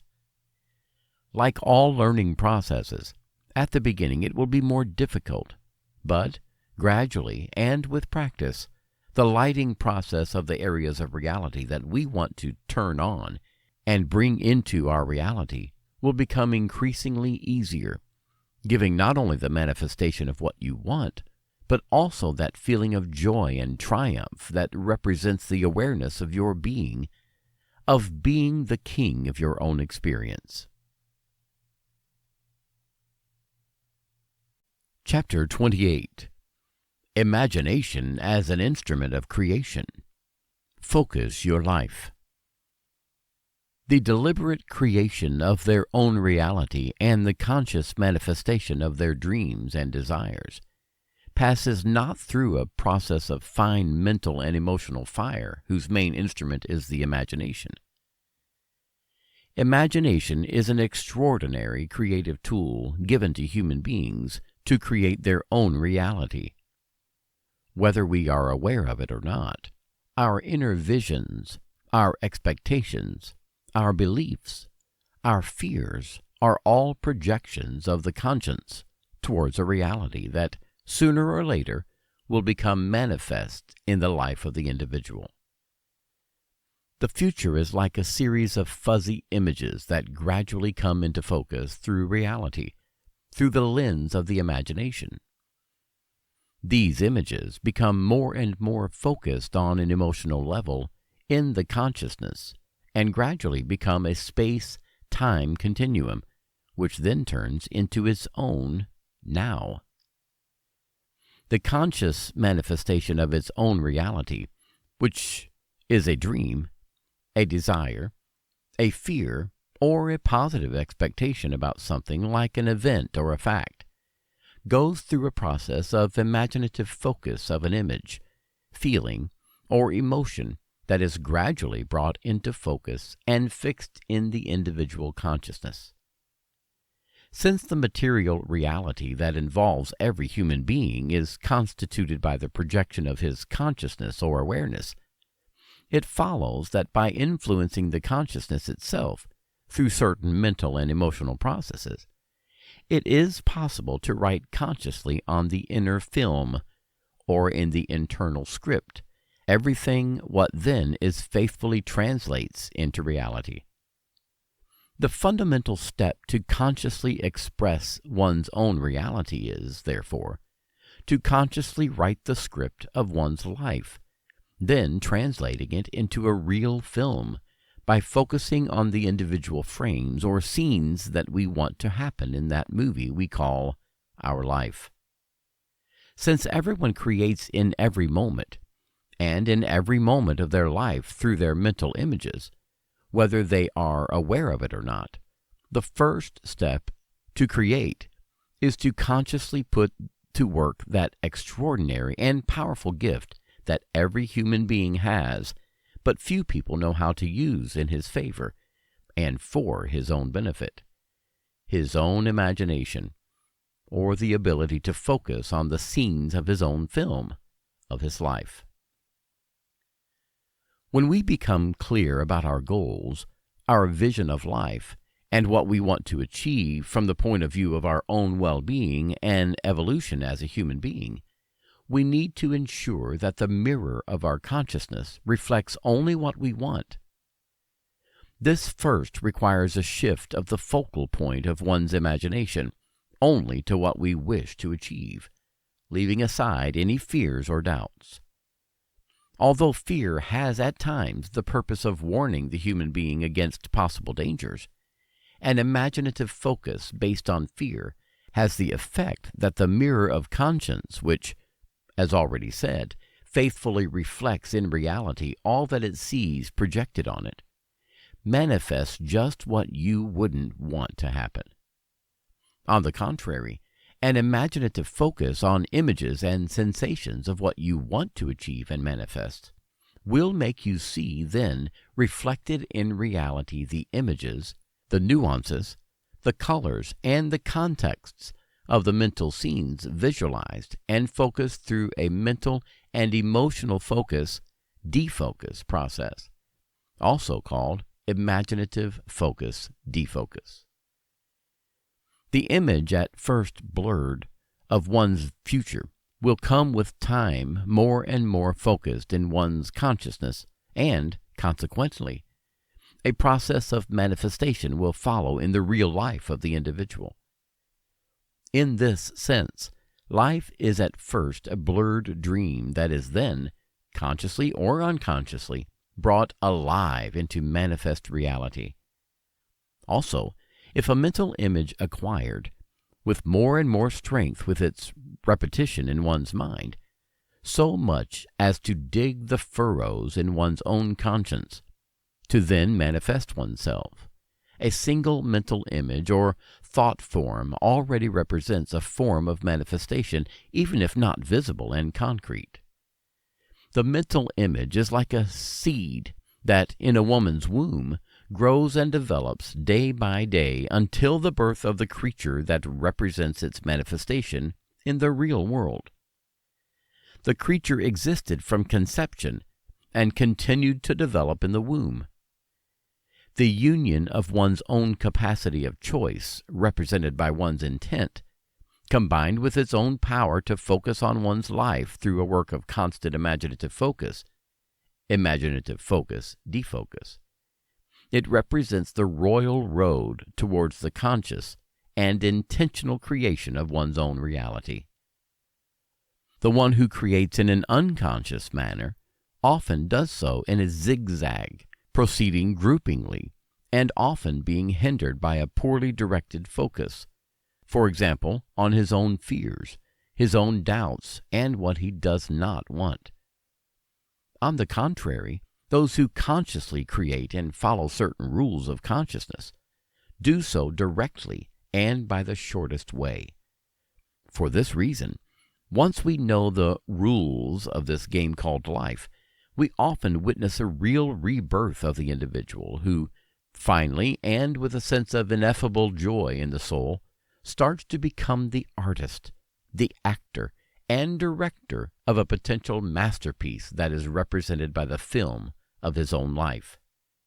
Life thus becomes joy, freedom, realization towards ends that only one's own imagination can limit. Chapter 29. Physical Reality as a Mirror. Physical reality is a reflection of metaphysical phenomena and principles.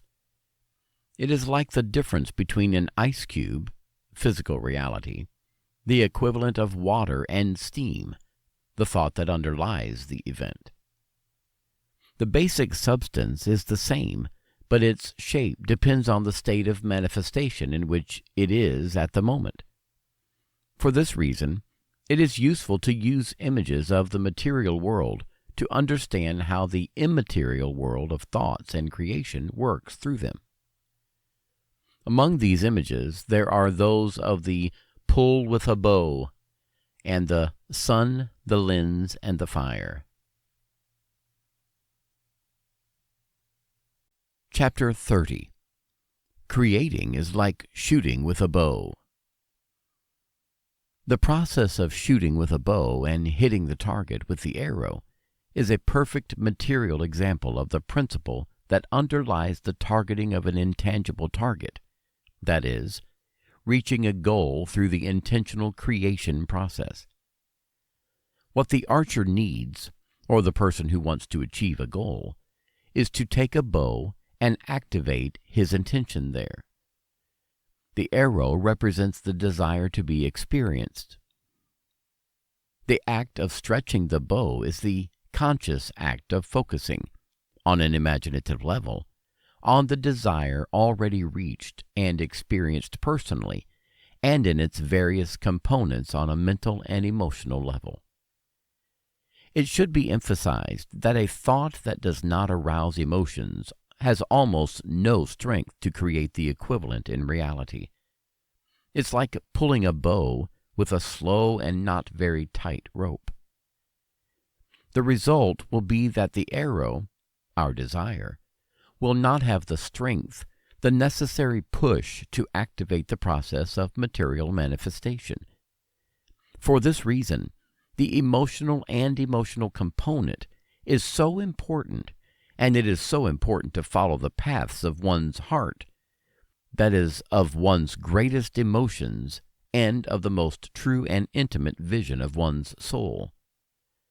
The fundamental point on which many fail, paying the price of a failure to achieve the goal or a delay in achieving it, is the fact that they give excessive importance to the result itself. So instead of releasing the focus string, they accompany it, removing the string from the creative act. Once we have imagined the end achieved through a focused imaginative focus, we need to literally leave the grip on the process, defocus imaginativo, as we do by leaving the string of a bow after having stretched it and taken aim. The result will be an automatic process, the rope of intention and emotion, targeted and lived as an existing event, even if for now only on a virtual level. We'll leave and allow that the event takes place by itself without any control at this stage, which is and must be, in all respects, passive. It is precisely the release phase, or rather the abandonment of the grip on the final result, that allows the result itself to happen. Those who are too focused on objectives often make the center wrong due to an excess of active focus, wanting to consciously and excessively control the achievement of the result.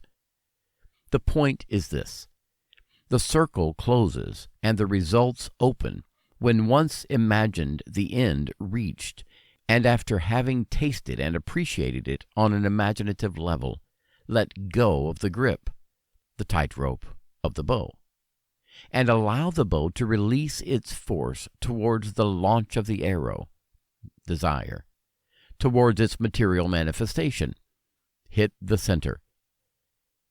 Any further checks on the final phase of abandoning intention and conscious effort to achieve the result merely interfere with the process itself.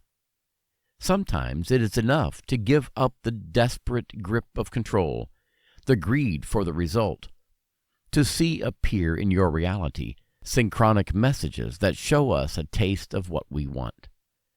The messages are of great value because if we are ready to catch them, they tell us that our approach to intentional creation is balanced and, therefore, effective. Intention, abandonment. Focus, defocus. Tension, release. I want, allow it to happen with serenity and confidence in the process. The feeling of having creative power over one's own reality is exhilarating. One no longer feels like a paper boat in the sea of events, but an integral part of the harmonious universe that respects and honors our creative choices, if we only allow it with our attitude of serene expectation. Chapter 31. The Creative Process, the Sun, the Lens, and the Fire. We all played with a magnifying glass when we were little, with which we set fire to a piece of paper, thanks to the concentrated and focused power of the sun's rays. The process of manifesting desires works in the same way. As already stated, the physical reality reflects a higher order reality, a subtle reality, as if it were its invisible reflection. Using the image of the magnifying glass that burns a sheet, it will be easy to understand the functioning of the creative mental and emotional focus.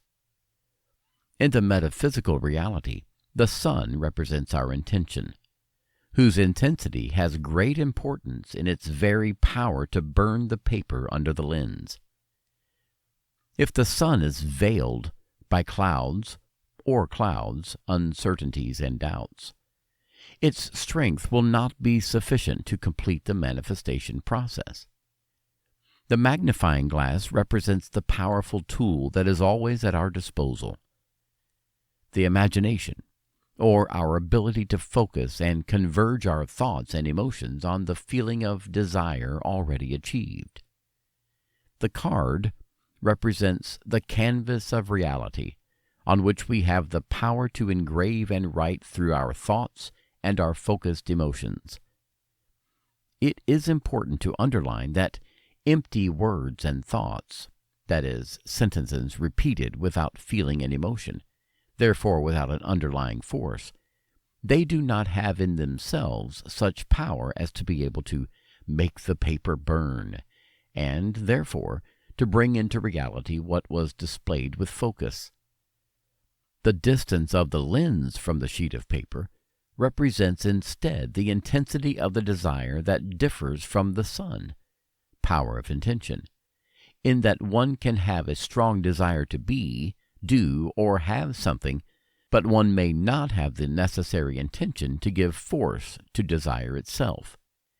In that case, it will be like being on a sailboat and having the desire to go in one direction, but at the same time, without having the wind of a real and strong intention that pushes the sails towards the fulfillment of the desire itself. Or, to make the idea even better, like wanting to lose weight all day on a sofa watching TV and gulping down chips and beer. The underlying desire is, but the thrust of intention, motivation, is too low to activate the will and any kind of changes. The creative process is a simple process that requires all the right ingredients and cooking times. Chapter 32. Imaginative defocus as a serene expectation and detachment from the result. Importance of modulating the desire to allow its manifestation. This represents a key point in the creative process and is of fundamental importance in allowing desire to manifest itself in reality. The repetition of this concept is fundamental, as it is the least understood moment of the entire creative process and represents its keystone and turning point.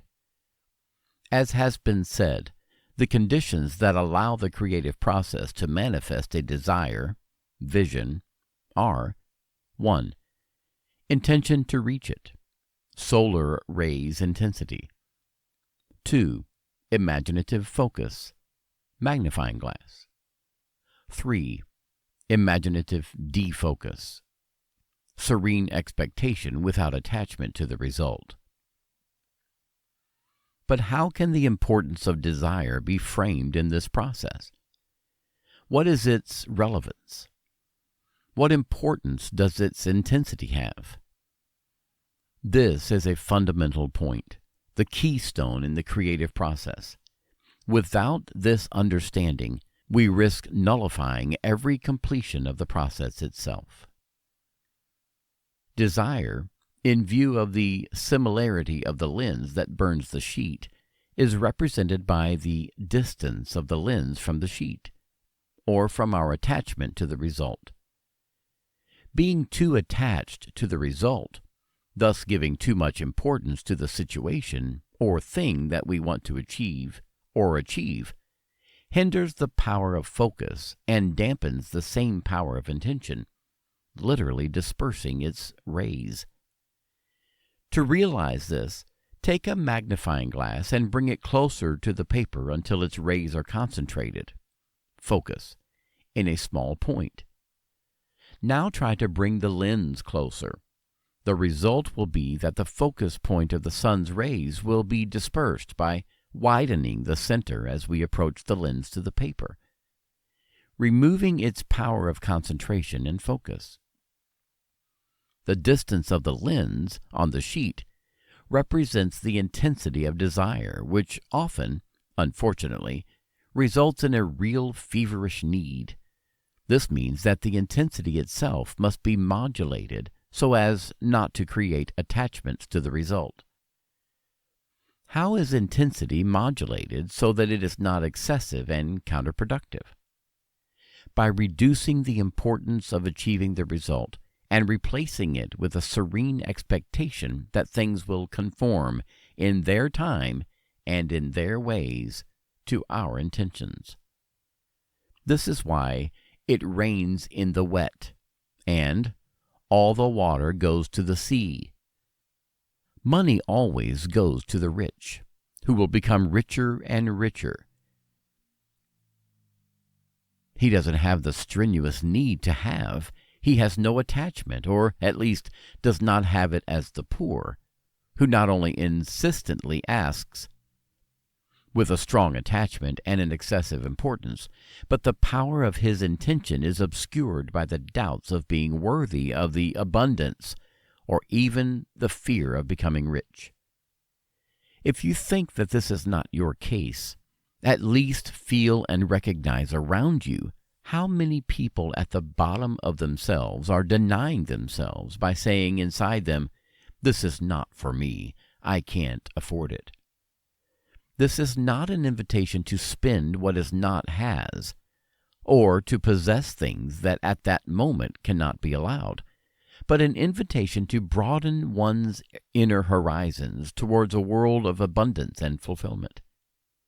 It is, therefore, not an invitation to squander what one does not have, but to hoard and make use of one's desire for abundance, which, in any case, start from a change in the awareness that makes one whisper inside, "I too can," or "I will begin to renounce the superfluous. I'll build my abundance."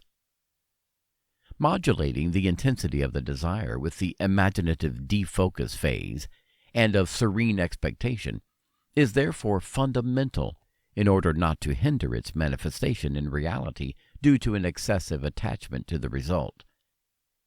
How many times have you strenuously desired something that came about only when you gave it up? The strenuous attachment to make it happen, to focus with the chronometer in hand and with tight teeth, leads away from the realization of desire. Desires are like traveling pigeons towards their goal, pigeons with our desire. We will have to trust that it will be heading towards its fulfillment and that it will not have turned from another place, once away from our sight. It is not religious faith, but faith in the creative and expansive process on which the universe itself is based. By reducing the importance of desire, the dream will meet us, following its timing of manifestation. It will be necessary to trust that something in the universe is moving in our favor. Excessively controlling any signs of the universe will only be a demonstration of doubt and fear. The seed, once buried and watered, will come out of the earth on its own and then bloom. The doubtful farmer who digs to see the state of growth of the seed kills it. So allow your intention and your imagination to bear fruit according to their times, allowing its manifestation through faith in the creative process. If we throw a stone into a pond, we know that the stone will eventually fall into the water thanks to the force of gravity.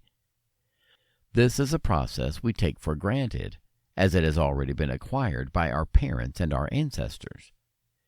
The process of creation and conscious attraction acts with laws that have always existed, but is based on paradigms of experience that are not yet rooted in our current social consciousness, so it is easy to have doubts about it. Nevertheless, it acts in any case, both if we use it to our advantage and in a conscious manner, whether we use it randomly and default, and in the latter case the results may not meet our expectations. Future generations will benefit from a day of work that everyone is doing right now by changing his personal paradigm of life. Imagine a child born with the conviction that he can consciously influence reality, and moreover, with a paradigm of consolidated experience in the parents and with a map of how to do it. It is up to us to change our lives now in a positive and conscious way, laying the foundations for a new generation that will see personal magic on the agenda of its own reality. The process of allowing our vision to manifest itself is similar to a process of letting see. Your eyes, which are the basis of an efficient view, anyone who knows the power vision system, visual re-education system, developed by me, knows from direct experience of his eye that the visual focusing process is inversely proportional to the effort what to do to see. The more one tries to see, the more the view becomes blurred. On the contrary, once trained the eyes, it is necessary to allow the eyes themselves to see and to increase their focus through the release of their tension in seeing. The same is true for the material manifestation of one's inner vision. One must wish with intention and positively imagine. Then it is necessary to entrust everything to the creative power so that it can do the rest with serenity and trust. This is the ability to permit of the imaginative defocus phase. Chapter 33. The Law of Overturned Effort. This law states that the more we insist on wanting to achieve something, the more we distance it from us. Everyone happened to want something at all cost, and the more we insisted, the more the thing, situation, person moved away from us, even causing scenarios opposed to the situation that we wanted to happen. This law represents at first sight a paradox, at least in the traditional way of thinking that sees conscious effort as the only way to achieve a result. In the world of potential reality, it is instead perfectly consistent. The more we strive to force the situation and events at all costs, and the more we load the scenario of possibilities with an excessive importance that inevitably removes the lines of the manifestation of that particular situation. This law, quoted in an essay by the famous writer Aldous Huxley and by the well-known physician Emile Coué, was known since the dawn of time by the ancient Chinese Taoist philosophy, where acting without action is found superfluous potentials of Vadim Zeland's transurfing. This law takes on a particular value if it is applied to influence the subconscious. The more we try to influence it, the more the hypnotic message, words, statements, views, and more, is blocked and filtrate from consciousness. This is the reason why every hypnotic message must pass, or rather slip like a whisper to install itself in the subconscious matrix, in the individual's system file, and then produce results in life.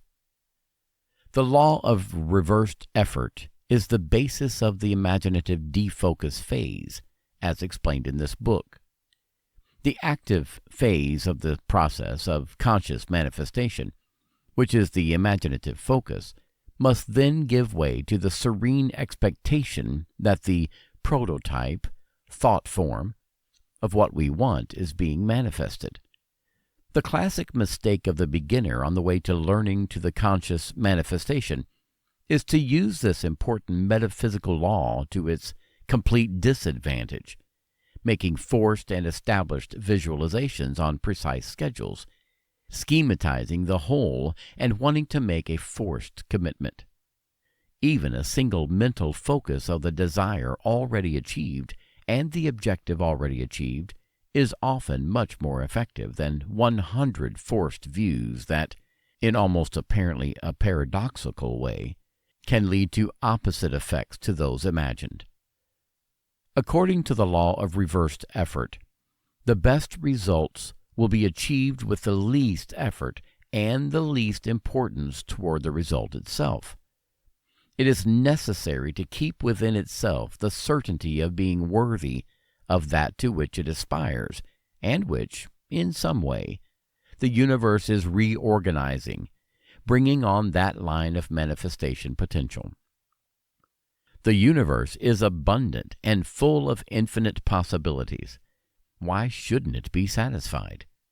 The feeling to have is the certainty that you have in the morning when you go to have a coffee at the bar. I know that I will drink coffee, and even if that bar is closed, I will go to another, where the environment will be more welcoming and the coffee even better. In this awareness, there is an absence of effort and confidence that, in some way, you will be fully satisfied. It is necessary to leave the grip of frantic control on the scenario. We are the actors of the film of our life, but we must have faith that the director knows how to direct us towards a happy ending. In any case, we will have to do our part with the focused thought and the inspired action, but always with a feeling of intention and relaxed, serene, and trusting in the heart. It is at that point of rare mastery that we will see miracles happen in our lives. Chapter 34. Difference between serene desire and greed for results. The more you crave something, the more the thing you want strenuously moves away from you, as it gives importance to the result and creates excessive effort that does not allow you to slip into the potential variant of reality to which you aspire. To desire with the heart means to appreciate that condition, without effort and with a sincere and serene spirit. Solution: savor the result achieved in your imagination by detaching yourself from the result. Make it a game of conscience, a personal way of playing with that particular sector of reality that, for now, exists only at a potential level. Don't imagine with the precise intention of creating, but to live and enjoy that experience. Get closer with a playful spirit, serene, and with no other purpose to the experience. Every effort is the enemy of intentional creation. When you turn on a light switch, you don't think if it will work or not. Plus, you use the right muscular effort, neither more nor less, without effort. Simply push your finger to snap it. Likewise, when you're at the restaurant and ordering a fruit salad, you don't wonder if the waiter, instead of going to the kitchen and telling the cook, goes for a walk somewhere else. You do not wonder then if the cook is capable of preparing it or if the restaurant is not equipped with the necessary fruit. Just ask, and you know and expect that sooner or later the waiter will bring it to you. The same thing applies to intentional creation. Ask imagining, never craving, and let the universe find the way and timing to deliver you what you asked for. Ask with imagination, focus, and attract with the abandonment of results with a serene expectation, defocus. Asking without effort and craving, therefore, means rejoicing while imagining the potential of what you would like to live. Never suffer. If you suffer, you are turning your attention to difficulties instead of the joy of imagining. The creative act, to be effective, must take place without effort, like drinking a glass of fresh water. You asked, and you know that sooner or later you will get it. Period. Imagining without attachment to the result creates the conditions for the event to occur. Chapter 35. Inspired Action. The phrase, "Ask and you shall receive," contains in itself the importance of right action, performed at the right time. This implies an inspired action, or a desire to perform that particular thing. Surely it is worth more an inspired action than 100 actions performed without a soul in what you are doing. To act inspired means to seize the fleeting moment. That is the favorable opportunity brought to us by work to visualize and, above all, feel the desire already fulfilled. Acting inspired means taking the material step into a situation already prepared in a quantum background or through our thoughts and emotions. Although sometimes things happen alone, almost magically, even if it is not magic but natural law. If we want something, we sometimes have to reach out to take it, make a phone call, go out into the street, or knock to one or more doors. I like to remember the phrase of the gospel, "Ask, and it will be given to you. Seek, and you will find. Knock, and it will be opened to you. Since all those who ask will receive, all those who seek will find, and all those who knock will be opened." Here are the steps for the materialization of what one aspires to. Asking is obtained with a strong intention to get what you are looking for. An intention that must be free from the frustration of not having what is desired yet, but with the innocence of a child asking the father, the mother, "Dad, Mom, I want this." Being sure to get it and trusting in the great paternal, maternal figure, represented by the force or quantum field, universal energy. The child who asks for an answer is the one who does it without putting his feet on the ground, but with a smile on his lips, feeling innocently worthy of that something to which he aspires. Hence the need to keep importance to a minimum. The seek and you will find includes visualizing the potential you want to happen as we want it. The foretaste means is proper use of the imagination gift entrusted to human beings. Knock, and it will be opened represents the right action or the inspired one. If we don't knock, often nobody opens the door. Our intention, combined with our imagining of opening a hypothetical door, must sometimes lead to a concrete action, after having found a door to which we feel the strong desire to knock. The situations and combinations of models of reality in life are almost endless. It is up to us to choose them with the intention, to live them in the imagination, and to go meet them if the case requires it. Hence, the importance of acting when one feels inspired. The right inspiration comes from the contact with one's soul and not with the contact of one's mind. The mind acts on raw and logical lines of thought, dictated by situations that exist at the moment.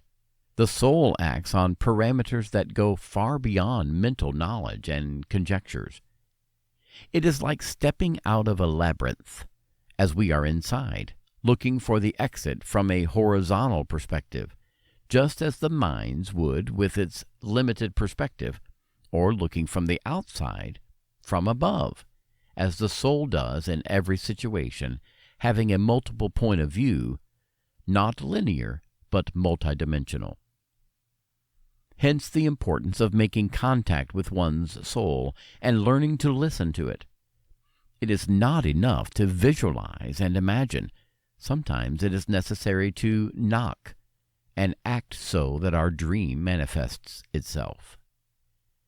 If you want a thin body, you won't need to visualize yourself this way on a sofa with a beer in hand and a plate of chips. You may win a gym membership, but in that case, you have to go. You have to do your part if required. If you want to grow as a person, it's not enough to view yourself as a successful person who talks to an audience and helps people.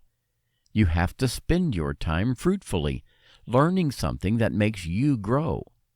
Learning a language, reading books, interesting, see documentary films, take courses, etc. It's not enough to stick to the TV and watch yourself for hundreds of hours of soap operas and TV news. If you want to earn money, make sure you develop your talents, whatever they may be, dictated by your heart or better, by your soul. Develop mastery in what you do day after day. Maybe one day many people will ask for your help, and maybe you will be paid for it. Doing what you love. Don't just buy scratch cards or wait for luck to kiss you by making you win the lottery. Here, too, you need your commitment and your inspired action. If you want to write a book and feel you have something to communicate to others, do it. Many people ask me, how do you write a book? And I simply answer, take a pen and a sheet and write. All there. It's the truth. Just decide to write and start doing it. A book is composed of sheets and lines. Just write the first few lines on a topic that you love, and that as both heart and hands will begin to flow, as if by magic on the keyboard, as I'm doing right now. I am really excited at the thought of how many books I have started with the creation of my readers who are reading these lines. Just do it. Just do it. There is an elementary truth. Ignorance kills innumerable ideas and splendid plans. In the moment in which one commits himself in depth, also the providence then moves. Endless things happen to help him, things that otherwise would never have happened. Whatever you may think of doing or dreaming of being able to do, begin it.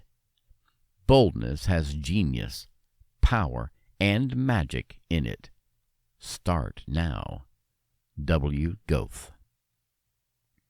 You have to cultivate your time and your mental quantum C-amp so that the chances of life take you to what you want.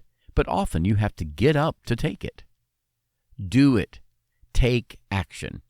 You consciously start shooting the movie of your life, that movie whose best scenes you have already seen. Now it's up to you to go on stage and play it in the film of reality. But not before the director, your heart, soul, has given you the clapperboard, or the way to inspired action. Chapter 36. Give value to your time. Time will return value. When it comes to value, the first thing that comes to mind is often money. In reality, money is only a possible consequence of the value we attribute to ourselves, to our life, to our vision, and to the value we give to others with our service. One of the most precious resources in our reality is time.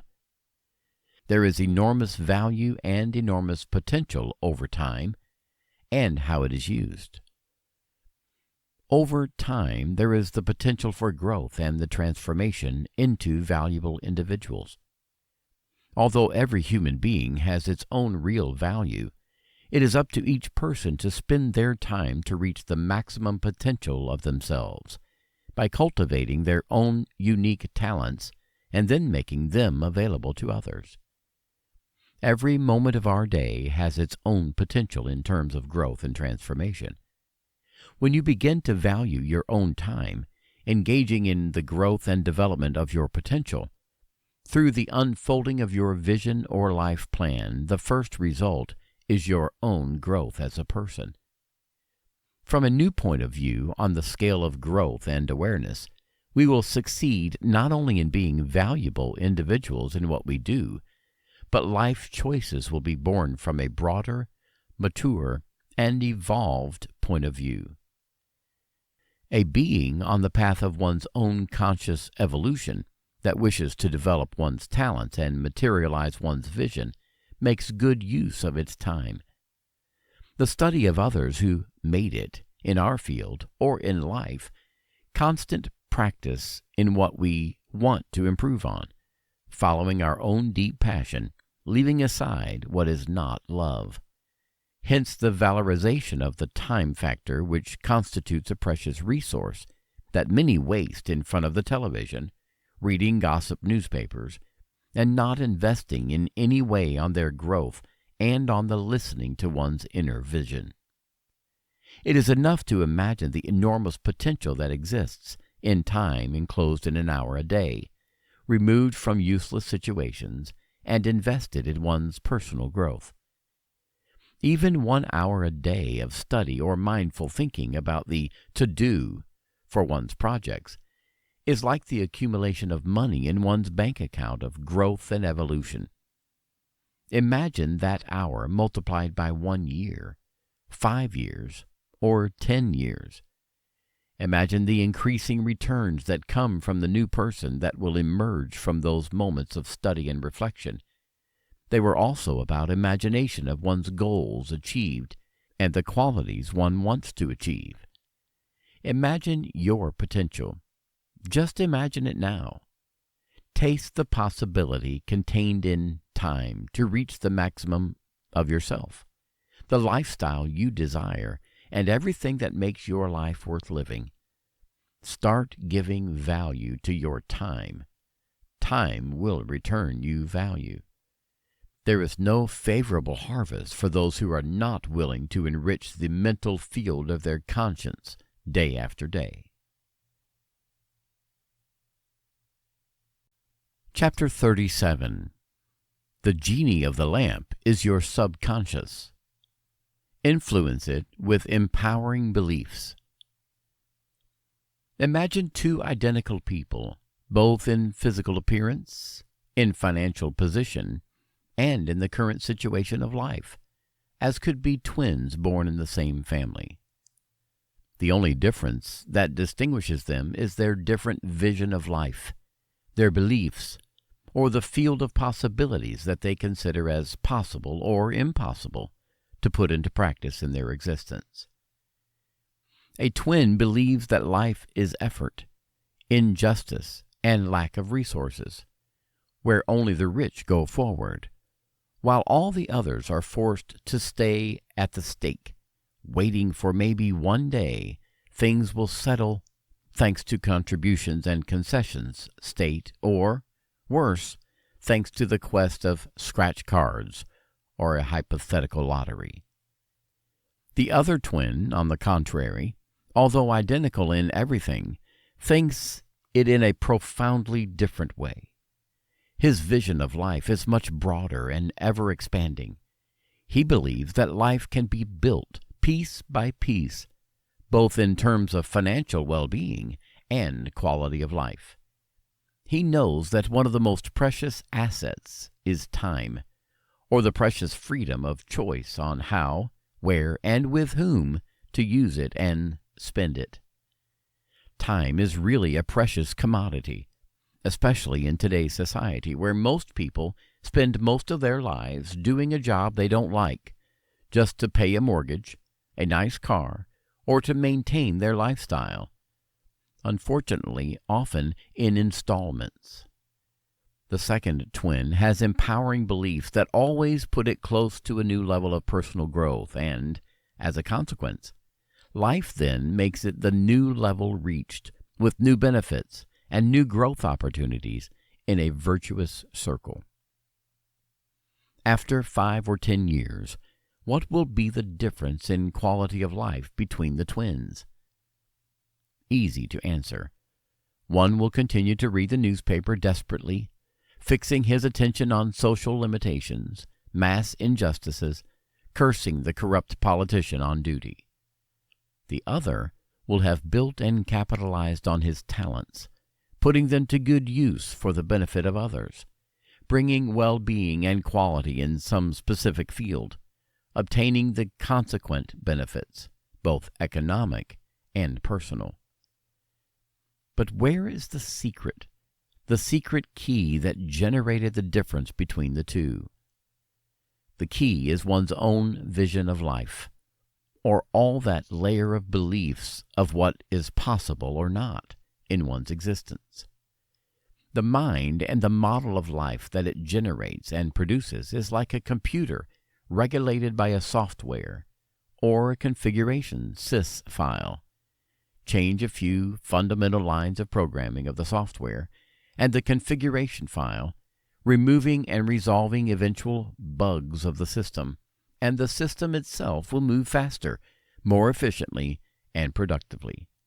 Potentially changing the beliefs is like changing the mental inputs to modify the outputs, or the concrete results of life. But where do the beliefs reside? Where does the software reside? The system critical file, and, above all, how to change it in our favor and benefit.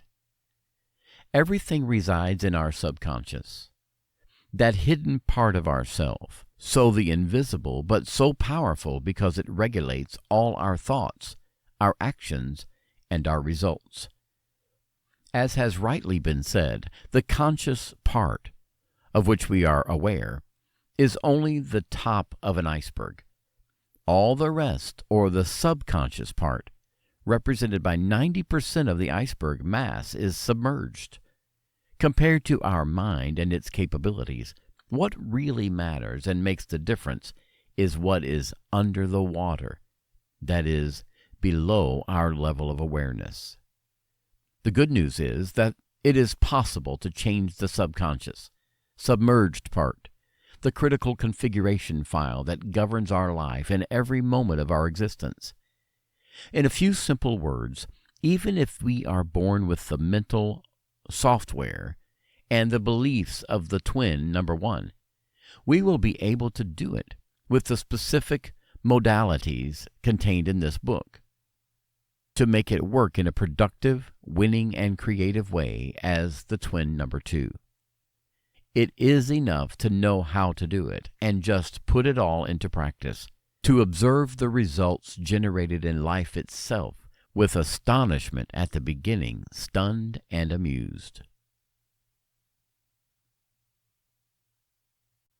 Chapter 37. The genie of the lamp is your subconscious. Influence it with empowering beliefs. Imagine two identical people, both in physical appearance, in financial position, and in the current situation of life, as could be twins born in the same family. The only difference that distinguishes them is their different vision of life, their beliefs, or the field of possibilities that they consider as possible or impossible to put into practice in their existence. A twin believes that life is effort, injustice, and lack of resources, where only the rich go forward, while all the others are forced to stay at the stake, waiting for maybe one day things will settle thanks to contributions and concessions, state, or, worse, thanks to the quest of scratch cards or a hypothetical lottery. The other twin, on the contrary, although identical in everything, thinks it in a profoundly different way. His vision of life is much broader and ever-expanding. He believes that life can be built piece by piece, both in terms of financial well-being and quality of life. He knows that one of the most precious assets is time, or the precious freedom of choice on how, where, and with whom to use it and spend it. Time is really a precious commodity, especially in today's society, where most people spend most of their lives doing a job they don't like, just to pay a mortgage, a nice car, or to maintain their lifestyle, unfortunately often in installments. The second twin has empowering beliefs that always put it close to a new level of personal growth, and, as a consequence, life then makes it the new level reached, with new benefits and new growth opportunities in a virtuous circle. After 5 or 10 years, what will be the difference in quality of life between the twins? Easy to answer. One will continue to read the newspaper desperately, fixing his attention on social limitations, mass injustices, cursing the corrupt politician on duty. The other will have built and capitalized on his talents, putting them to good use for the benefit of others, bringing well-being and quality in some specific field, obtaining the consequent benefits, both economic and personal. But where is the secret key that generated the difference between the two? The key is one's own vision of life, or all that layer of beliefs of what is possible or not in one's existence. The mind and the model of life that it generates and produces is like a computer regulated by a software or a configuration sys file. Change a few fundamental lines of programming of the software and the configuration file, removing and resolving eventual bugs of the system, and the system itself will move faster, more efficiently, and productively. Potentially changing the beliefs is like changing the mental inputs to modify the outputs, or the concrete results of life. But where do the beliefs reside? Where does the software reside? The system critical file, and, above all, how to change it in our favor and benefit? Everything resides in our subconscious, that hidden part of ourself, so the invisible but so powerful because it regulates all our thoughts, our actions, and our results. As has rightly been said, the conscious part, of which we are aware, is only the top of an iceberg. All the rest, or the subconscious part, represented by 90% of the iceberg mass, is submerged. Compared to our mind and its capabilities, what really matters and makes the difference is what is under the water, that is, below our level of awareness. The good news is that it is possible to change the subconscious, submerged part, the critical configuration file that governs our life in every moment of our existence. In a few simple words, even if we are born with the mental software and the beliefs of the twin number one, we will be able to do it with the specific modalities contained in this book to make it work in a productive, winning, and creative way as the twin number two. It is enough to know how to do it and just put it all into practice, to observe the results generated in life itself with astonishment at the beginning, stunned and amused. Chapter 38. How to Influence the Subconscious. But how to change the inputs contained in the subconscious, beliefs and global vision of life, to generate output, i.e., visible results in the manifest reality? The answer is imprinting. Through self-suggestion, the inputs that we want to change our mental matrix and doing it in the right way. Otherwise, the results will be opposite or non-existent. In clearer words, to enter through the door of the conscious, bypassing it, and enter the mysterious and extremely powerful realm of the subconscious, it is necessary to self-hypnotize oneself through particular techniques, simple but extremely powerful, that in reality all use, but without knowledge of the facts. It is as if we were given a powerful computer, our mind, capable of doing wonderful things for ourselves and for others, but we only use it to play video games and not to create great and transformative things and experiences in a conscious way. The difference between the unconscious use of the subconscious and its voluntary use is the same that marks the passage from creatures to conscious creators in the vast ocean of possibilities in the sea of life. These fascinating concepts to read, but that will give the best fruits by putting them into practice consistently and making them become part of our new way of seeing and relating to life. We are all creators in life, and we have always been. Now the challenge and the greatest opportunity is to become aware creators, towards new and fascinating opportunities that the infinite possibilities of life can bring to our feet. All this, always and in any case with the respect of the force, he or she who, to the source of existence and life, has granted us this enormous power. Always with the responsibility of the one who creates, and with full respect for the will and free will of others, which always remains sacred. Chapter 39. Self-Hypnosis, the Holy Grail of Intentional Creation. Of any kind of technique we speak, visualization, imagination, positive thinking, affirmations, mantras, etc., all have one factor in common. They aim to influence the matrix, our software, system files, or what we want to call it, our subconscious. Influencing it is relatively easy. It is enough to see a film that involves us emotionally, and we will exit the cinema with an imprinting of the images and emotions evoked. Just look at an advertising spot to make our mouths water, like in Pavlov's dog's experiment. We need to understand and consciously apply certain techniques as to not be unconscious creatures in the hands of marketing experts, the media, or political or religious forces that almost never treat the interests of the individual.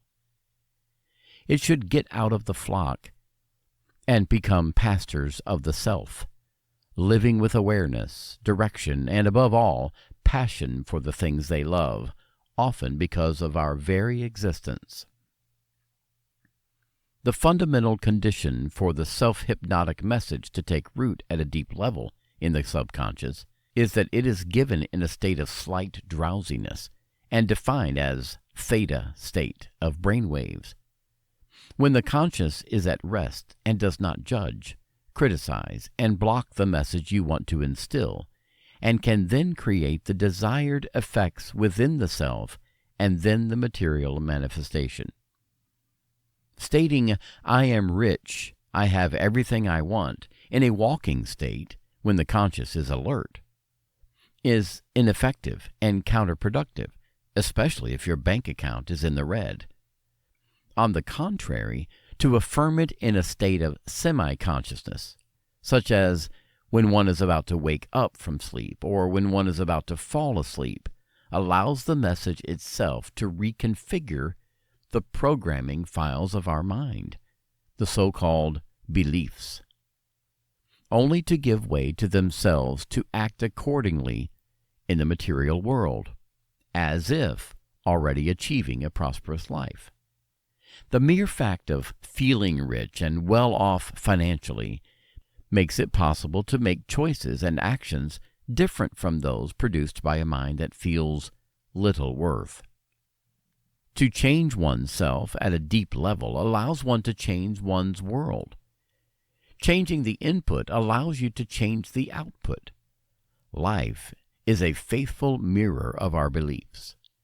The good news is that these beliefs and the consideration that is reflected in our material life, friendships, relationships, money, lifestyle, etc., can be changed thanks to work on the subconscious through empowering sentences, mental images, and, above all, through a strong intention to achieve the result. Chapter 39. Self-Hypnosis, the Holy Grail of Intentional Creation. Of any kind of technique we speak, visualization, imagination, positive thinking, affirmations, mantras, etc., all have one factor in common. They aim to influence the matrix, our software, system files, or what we want to call it, our subconscious. Influencing it is relatively easy. It is enough to see a film that involves us emotionally, and we will exit the cinema with an imprinting of the images and emotions evoked. Just look at an advertising spot to make our mouths water, like in Pavlov's dog's experiment. We need to understand and consciously apply certain techniques as to not be unconscious creatures in the hands of marketing experts, the media, or political or religious forces that almost never treat the interests of the individual. It should get out of the flock and become pastors of the self, living with awareness, direction, and above all, passion for the things they love, often because of our very existence. The fundamental condition for the self-hypnotic message to take root at a deep level in the subconscious is that it is given in a state of slight drowsiness and defined as theta state of brain waves. When the conscious is at rest and does not judge, criticize, and block the message you want to instill, and can then create the desired effects within the self and then the material manifestation. Stating, "I am rich, I have everything I want," in a walking state, when the conscious is alert, is ineffective and counterproductive, especially if your bank account is in the red. On the contrary, to affirm it in a state of semi-consciousness, such as when one is about to wake up from sleep or when one is about to fall asleep, allows the message itself to reconfigure the programming files of our mind, the so-called beliefs, only to give way to themselves to act accordingly in the material world, as if already achieving a prosperous life. The mere fact of feeling rich and well off financially makes it possible to make choices and actions different from those produced by a mind that feels little worth. To change oneself at a deep level allows one to change one's world. Changing the input allows you to change the output. Life is a faithful mirror of our beliefs. The good news is that these beliefs and the consideration that is reflected in our material life, friendships, relationships, money, lifestyle, etc., can be changed thanks to work on the subconscious through empowering sentences, mental images, and, above all, through a strong intention to achieve the result. Chapter 40. Creative Thinking. Focus, defocus. Ask and allow. Concentrate and scatter. In the world of duality, where the harmonious balance of opposites exist, one phase alternates with the other. Darkness to light, heat to cold, inspiration to exhale. The phase of contraction to that of expansion of everything. Creative thinking is no exception. It takes place in two phases, one active and one passive. The ancient alchemists would have called it the solve et calculia of thought, the concentrate and scatter.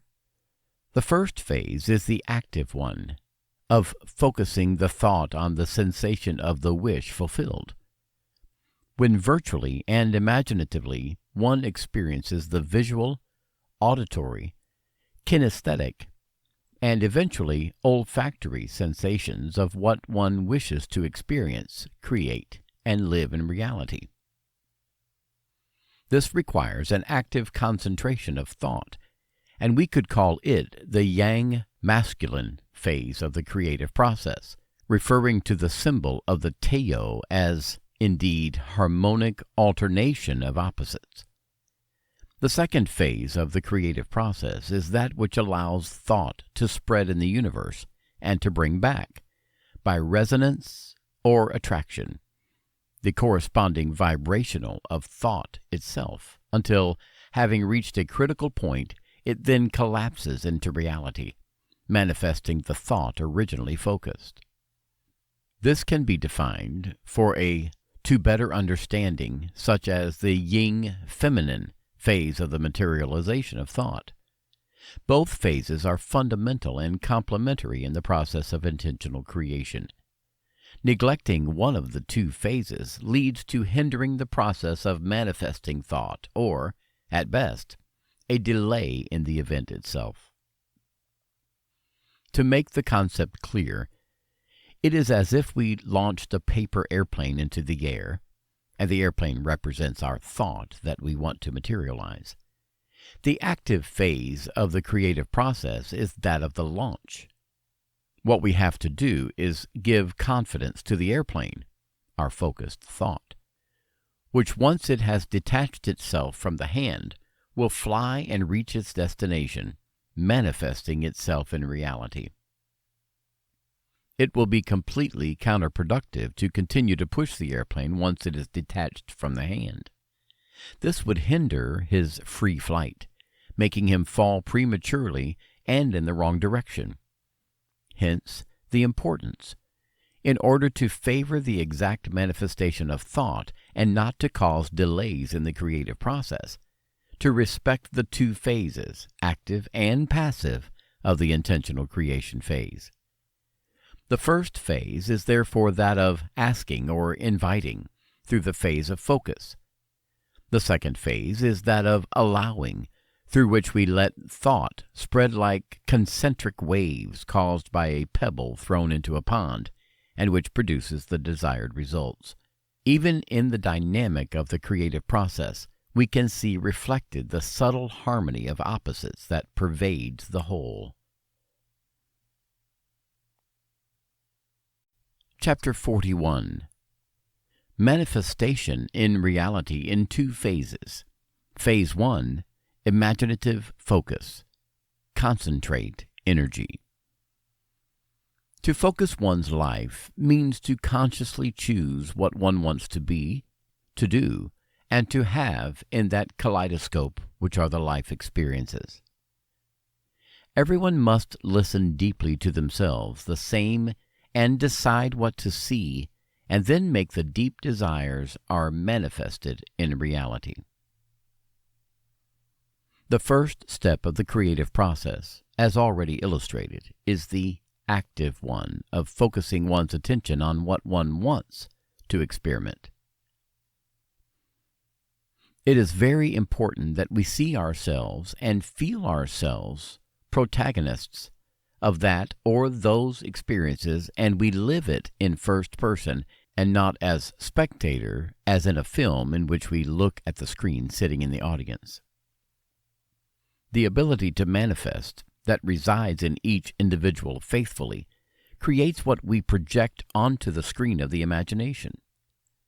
It is necessary to live inside the image, touching, caressing, listening, and seeing with the eyes of the protagonist of the scene. Otherwise, the imagined scene will materialize, but we will be out of it as if we were passengers by the road. This process can be called mental or imaginative focus, as images, emotions, visual, auditory, kinesthetic, and possibly olfactory sensations of what you really want to experience and experience are focused on the screen of your consciousness. This process of focusing on the conscious will bring with the repetition to make part of one's imaginative experience the kind of life and experience one imagines, rattling within themselves the type of emotion that would occur if you were actually experiencing everything in real life. The universe, by resonance or attraction, will do the rest, reflecting in reality what has been repeatedly lived virtually on an imaginative level. It will do this by activating the process of synchronicity of events, which is nothing but a first manifestation of the creative process. With a little of attention will be presented things, circumstances, and people who will have to deal with the imaginative experience, and at that moment we will have the clear perception of having set in motion something magical in the universe that is nothing other than its power to manifest in a conscious manner. By magic, I mean something that goes beyond the ordinary and that is able to bring wonder to one's life. It has nothing to do with the classic concept of magic. The real magic is that of being able to consciously manipulate our reality for the individual and collective good. There is no need for external ingredients. Human beings do not already have everything they need. He needs only the choice to set in motion his mental focus on what his soul wants and to project the film trailers of his life through the correct use of the imagination. The process of imagination must, however, reflect a deep desire of the individual in order to provoke emotions that then reverberate in the universe and then bring back the realization of the request or of one's own imaginative experience. A request without heart or without an emotional force has very little creative capacity.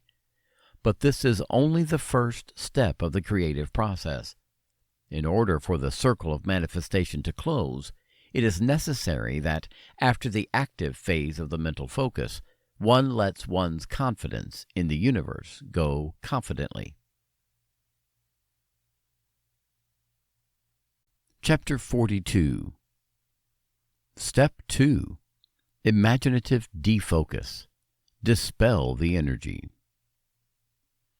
Abandonment from any desire for results. Phase of serene expectation. This second phase is a fundamentally passive phase of the creation process. It requires a sort of abandonment to the current. It requires, in the individual who has completed the creation of virtual models of reality through the mental and imaginative focus, the conviction that the process is in motion and that it will bear fruit. This kind of waiting must be serene and confident. As mentioned in a previous chapter, if we launch a paper airplane in the air, we expect it to fly for at least a stretch. So once it is launched, we will not continue to push it with our hand.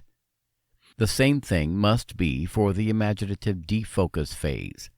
Once it is correctly and repeatedly activated, we will know that at the quantum level, we will have activated a request that is already looking for a response in reality.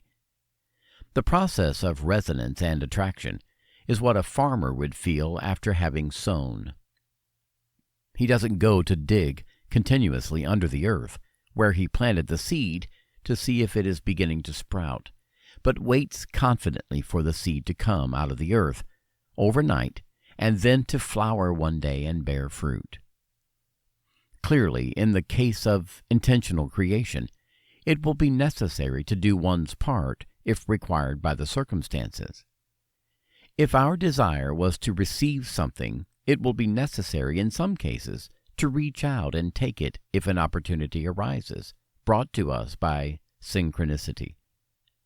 Although I am against lotteries, which represent the defeat of the creative power of masses of individuals who have no initiative and power over their lives, but only in order to make the above concept clear, if I want to win at lottery, I will at least have to buy a ticket and not wait for it to be given to me.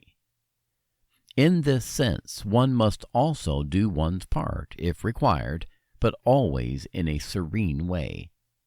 Therefore, entrust your fortune to your talents, making them sprout, and then put them at the service of the largest number of people. This will have more value than a lottery win. Not only will it make you rich, but it will make you a better person. This second creative process remains, however, a fundamentally passive phase in which the serene expectation is required that sooner or later a path to the desired result somewhere will appear, thanks to the synchronic circumstances activated by the active phase of the mental and imaginative focus. Sometimes the manifestation happens when you stop swimming against the current and stop insistently knocking the door of desire.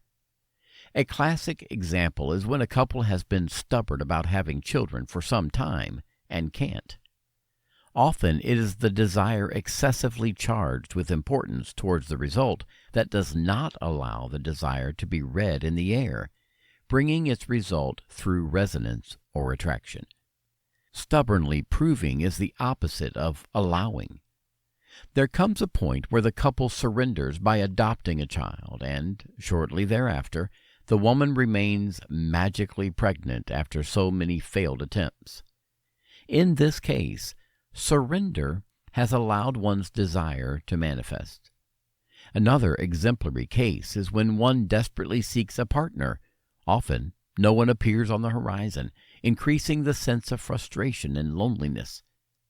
when they start to feel good in themselves and their request loses its drama, transforming from a scream in despair to a polite request. Love, and with a smile, there appeared on the threshold of his life the person you were waiting for. Sometimes there are even two. Ask, and it will be given to you, serenely and effortlessly. All that is needed is, therefore, to know what we want deeply, to live it with the imaginative focus, and to make it come to us by allowing it with resonance and attraction, through abandoning all desire for results. Sometimes the manifestation happens when you stop swimming against the current and stop insistently knocking at the door of desire. Chapter 43. Think and act today about what you can improve now. Your future is based on your present, on all the hours that you are experiencing now, and follow each other on the path of time, your time. The foundations of tomorrow are founded on the foundations of the actions you will perform today in that extraordinary space of time, full of potential that gives you the present moment. Life is like a novel, which you rewrite in every moment, with every breath and every sigh, with your every thought and your every action. It's up to you to take advantage of this current moment to create the foundation of your glorious future. Make use of every constructive thought, translating it into what you can do today, right now, to get closer to your dream, big or small, but that is your dream and not someone else's. I look around and see people talking about their dreams, but they don't move in a single comma of their life in that direction. They go on day after day in the hope that something will change. Luck exists, but it helps the bold. It helps the audacity of those who take a step forward, one after the other, taking the luxury of making mistakes too, but still proceeding. Success rewards the focus and perseverance of the one who has his work in mind and, day after day, brings it to light with small and wise chisel strokes. I wrote his work as whole masses of individuals follow projects of others in which there is not their heart, their passion. Reaching a great goal that you don't feel part of is like having reached nothing, in the perspective of a life spent bringing to light ourselves and our hidden potential. The joint projects are a success for all, when all the participants work with a common vision and their hearts beat towards a single goal. In the world there is room for every project, but everyone has his own, which he must seek as if it were the golden vein of his realization, his satisfaction, and his triumph. We are all born with this talent. Everyone is discovering her, beginning to listen to themselves, and to follow with confidence their own way to success.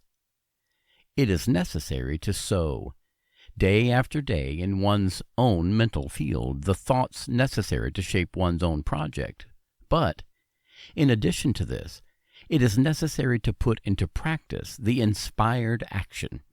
That is, that action which, at that precise moment, will bring us closer to the final manifestation of the dream. We need to sow our talents, day after day, so that the seasons of life do not follow each other in vain, arriving at sunset with a handful of seeds still in our pockets, which, if lovingly and wisely planted, would have made a world of difference. Think now and act now with inspired action. Your tomorrow depends on your formidable, precious, and glorious hour. Chapter 44. Bless your dream and be happy that it exists as pure potential. It will happen to you, sooner or later, to meet in your reality a reflection of your dream, an image of what you have in your heart and that you desire realized, your beautiful life. If you have in mind a type of partner, you will see it in passing on the street with his gaze elsewhere, or that, for a fleeting moment, looks you in the eye. Bless him and bless the fact that he exists in this world. However, it represents a potential reality that will eventually enter your life. Even if you embraced another person, bless them both without feeling any envy. This way, unlike envy or frustration that you are not in his place, he will let you know that there is someone that he enjoys at the time of your own dream, and that sooner or later, life can also deliver it to you. Believe in your dream, at least as potential as possible. Even just believing that you are worthy of that thing, that situation, or that kind of person will make it possible, at least as a potential. When the occasion will present, you will not be afraid to seize it, but you will feel it is yours, and this will make a world of difference with those who continually repeat the negative mantra of, "I can't afford it," or the "I'll never make it." Believe it and feel worthy of it. That makes you happy just by imagining it. Give credit and confidence to your inner guidance system, to your sixth sense, to your feelings. The reality you have before your eyes is only a reflection of your past self. It is the sum of all your beliefs, aspirations, thoughts, and actions of your past. Your tomorrow and what will happen to you will be the fruit of the thoughts of your present moment, of the emotions you associate with your visions and the scenes you imagine. So bless your every dream when you see it concretely before your eyes, even if it is not yet part of your reality. Just know that it is possible. This will direct the lines of potential manifestation towards your experience. When? Such as? It is not your job to know how and when. Imagine it already present in your life, and sooner or later it will appear, and it will not be the magic, but the result of your vision, lived and enjoyed in a joyful way in the present moment, even if with the eyes and feelings in the imagination.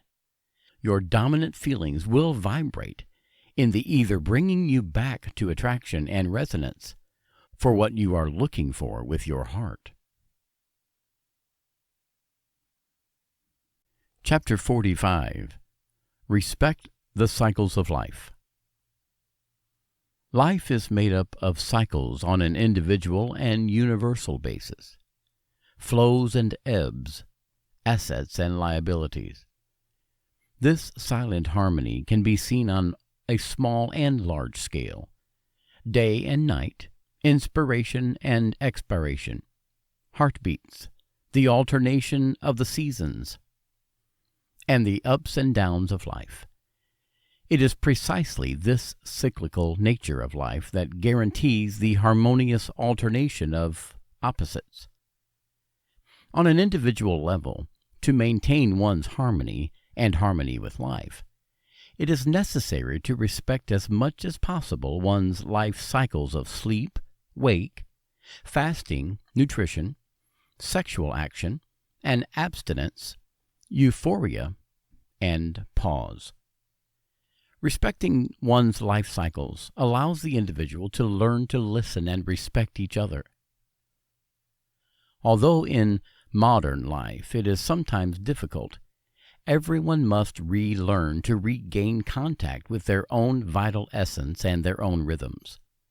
Flowing with one's vital rhythms allows one to flow with the world and to tune into the higher part of self. Every creative work of the soul, every wise decision, starts from a situation of serenity and inner harmony where the individual rejoices and feels part of a everything that nourishes and protects him. Respecting one's life cycles involves listening to oneself and respecting that hidden part that has its own rhythm and its own music. Altering this harmony means entering into conflict with oneself and altering the connection with the highest part of oneself, that part which sees everything and knows everything for one's own good and that of the whole.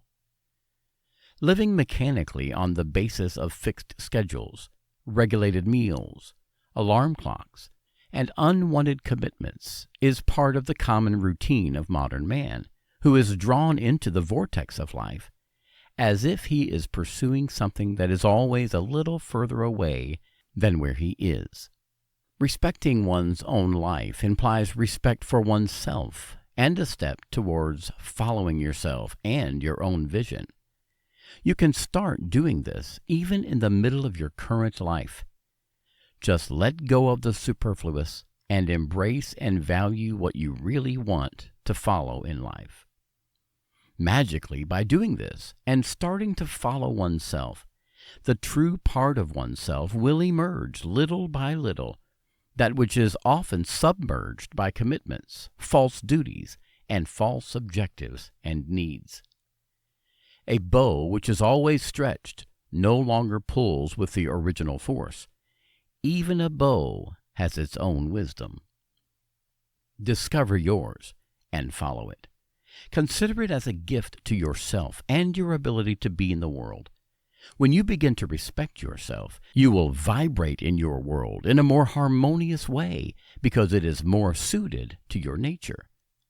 The world will reflect this inner harmony by giving you what you are looking for in vain and mechanically. You will discover the beauty of things that have always been before you, but were hidden by futile and often superfluous things. This is the philosophy of man and the natural woman. Chapter 46. Simply do it. Now. The road, and the turns, are shown to those who travel their path with confidence. Whatever project you have in mind, start it today, even by simply drafting a paper plan or starting to make a few phone calls or sending emails to people who could help you with your project. Even the most ingenious projects start from a single initiative, from a simple step. No one can do it for you.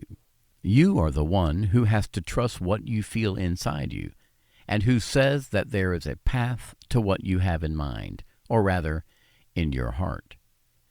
The saying, "Help God help you," means that you have to start doing your part. On the road, then you will surely find unexpected turns that will help you in what you are doing. But, in any case, it's up to you to start the project and put forward the first steps toward its realization. The danger of failure always exists, but in that case, you will still treasure that experience, and you will need it to crown some of your other projects successfully. Successes are often built on the foundations of one's past mistakes. It is courage that rewards the bold, that is, those who do not care about failing, possibly, but who in any case believe in what they are doing, both for their own good and for the common good. Fear paralyzes. Boldness and courage reward in any case, sooner or later. Many people live in life in a defensive position, as if they lived perched in their place of life, without ever risking to invest both in money and in actions that bring them outside their narrow boundaries of life. A life of discovery, growth, evolution, and joy requires that the individual decides to get involved with courage and confidence in life. Life asks him to ask. Otherwise, he cannot be given. We need to find the courage to enter the field and play our game, our cards, even if we don't have them at the moment. Luck helps daring your cards, even if you don't have them at the moment. Luck helps daring, which starts from a strong desire and that comes from a profound need of the soul. It is not a matter of being impulsive, but determined in what one believes deeply. always and in any case with a view to reviewing and updating one's plans and objectives based on the development of the various scenarios. In any case, never betraying one's inner truth. The great achievements in all fields come from those who, with the baggage of their dreams and their potential, even potential, decide to put them into play by advancing and doing what they consider most appropriate in view not only of their goal, but also of their feeling of joy. When you do what you do love, you do it with joy in your heart. You are in love with it, as in this moment in which I rejoice in the opportunity I have now, writing these words to convey to you the joy of starting that project that you have perhaps closed in your heart for a long time, or to continue what you have already started with enthusiasm. Life and success are already waiting for you on some timeline, but rejoice right now with what brings you enthusiasm and fulfillment. Forget about what you feel deeply useless and give confidence to that deep part of you that speaks to you in terms of enthusiasm and joy. Have the courage to follow yourself. Chapter 47. Practice, practice, and still practice. The map is not the territory. What will make your wishes come true will not be the fact that you have read this book 100 times and will know it by heart. Nor will it be the fact that you have read 200 books on the subject of strength of thought, imagination, and the law of attraction. What will make you a conscious and powerful creator will be that you will have put into practice the lessons you have learned, both with reading and with the practice itself. Whenever you consciously address your intention and exercise your imagination toward specific purposes, you will see the world change around you according to your expectations. This will always give you more confidence and skill in your abilities.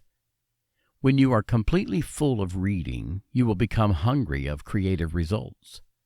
You will want to savor concrete results, whether they are manifestations of synchronicity or visible and tangible results.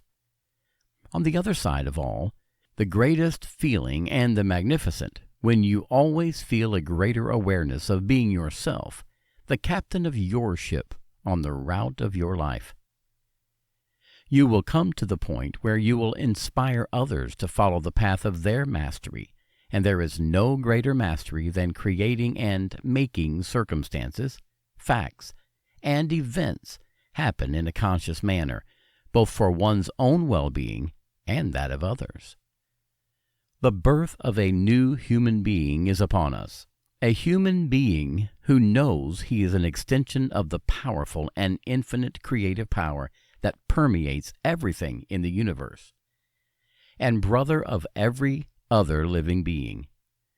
Whether creative power is called God, cosmic power, or whatever you want, it doesn't matter. What is important is to make one's life better, to evolve oneself on the path of psycho, physical, spiritual deployment, and to embrace others by recognizing them as a whole, part of oneself, bigger and infinite. All this is possible through small efforts directed towards the goal of becoming creator masters and enjoying the beauties of creation. Small successes in conscious creation train the muscles of consciousness towards a full and rich life. Practice is the basis of every success and every skill you want to achieve. Chapter 48. Towards the birth of the multidimensional human being. By putting into practice the powerful force of conscious intention and using your imagination appropriately, and not randomly, you will become part of a new evolutionary level of the human being. You will be part of the multidimensional human being that operates not only within the 3 dimensions of material reality, height, width, depth, but you will also use an extra dimension, that of time. Recognizing that future events are created by you in the present moment, through the power of a strong intention and through the power of focus, imagination, you will realize more and more how time is an illusion of the third dimension. By accepting to be responsible for your life and the events that happen to you, making you increasingly aware of the causal link that exists between what you mean and images, as well as the beliefs that regulate your life on a subconscious level, you will acquire a higher awareness in evolutionary step, acquiring the important ability to create in an increasingly focused and precise manner. A path that, like all new skills, requires practice, but that over time will become more and more the baggage of your abilities. Chapter 49. The Phenomenon of the 100th Monkey. The Japanese monkey Macaca fuscata was observed in the wild for over 30 years. In 1952, on the island of Koshima, some scientists fed them sweet potato monkeys buried in the sand. Monkeys liked the taste of sweet potatoes, but they found the sand very unpleasant. One day, an 18-month-old female named Emo discovered that she was able to solve the problem by washing the potatoes in a nearby stream. She later taught this trick to her mother. His playmates also learned to wash potatoes and also taught their mothers. This cultural innovation was gradually accepted by the various monkeys as scientists kept them under observation. Between 1952 and 1958, all the young monkeys learned to wash sweet potatoes to make them more appetizing. Only the adults who imitated their children learned of this social improvement. The others continued to eat sand-stained potatoes. Then something really remarkable happened. We can say that in the autumn of 1958 there were a number of monkeys on the island of Koshima who had learned to wash potatoes. The exact number is not known. Suppose a given day when the sun rose on the horizon, there were 99 monkeys that had learned to wash their potatoes. Suppose also that that very morning the 100th monkey learned to wash potatoes. At that point, something very interesting happened. On the evening of that day, practically all the monkeys on the island had got into the habit of washing sweet potatoes before eating them. The added energy of this 100th monkey somehow opened an ideological gap. The most surprising thing observed by these scientists was the fact that the habit of washing sweet potatoes later the sea. In fact, entire colonies of monkeys on other islands, and even groups of monkeys on Takasakiyama began to wash their sweet potatoes. It therefore seems that when a certain critical number of elements is reached, that reaches a new awareness, it is passed from one mind to another. Although the critical number may vary, the phenomenon of the 100 monkeys indicates that when there are few people who know something new, this new concept remains their exclusive property. But if an extra person is added to them, and the critical number is reached, an idea is created that is so powerful that it can enter into the awareness of almost all the members of that group. Chapter 50. Your contribution to the world. The 100th monkey to change the world could be you. The practice and the acquisition of the ability to manage your reality in a conscious way through powers that have always existed but are ignored in the human being, intention and imagination, will have a positive repercussion on the evolution of the whole planet. As reported by the 100th monkey experiment and quantum physics, quantum entanglement, we live in an interconnected level and energy world. What you think now in any part of the world causes a phenomenon of influence and interaction to people who also live thousands of meters away. The same applies to the creation of local events and on a global scale. Once you do the part of the 100th monkey, or become the 100th multidimensional human being who has learned to consciously manage his reality, this same ability will likely be acquired almost automatically by other human beings on the evolutionary scale. From that moment on, once a critical mass of new human beings has been reached, at least according to the quantum entanglement phenomenon of which the 100th monkey experiment is an example, a new race of human being will arise. Everyone has therefore not only a responsibility toward himself, but also a responsibility to the others, at least until others will not be finally recognized as part of the self and of one and infinite one, which has always been and always will be in every place and in every time. Chapter 51. Remember to thank life. The mere fact that it was emerged in this existence gives you endless possibilities for growth, joy, and pleasure. Every day you get up is a new opportunity to write a new page in your life where you can experience the emotions that make you happy. In any condition you are in right now, there is a hidden part of yourself that can give you joy and satisfaction, your imaginative power, and the ability to direct your focus.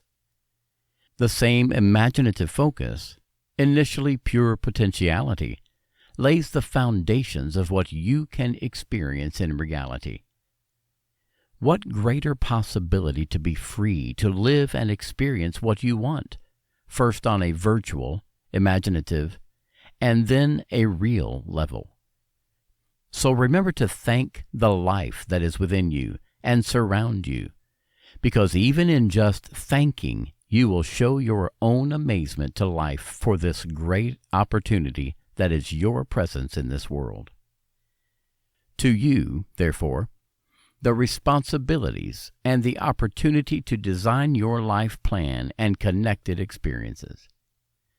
Open yourself to the realization of your highest potential and enjoy the beauties of the world.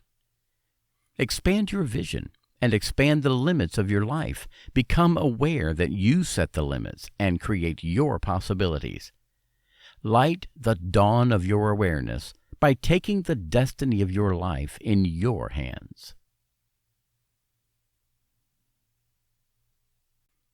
Chapter 52. Practice games of conscience to show your vision.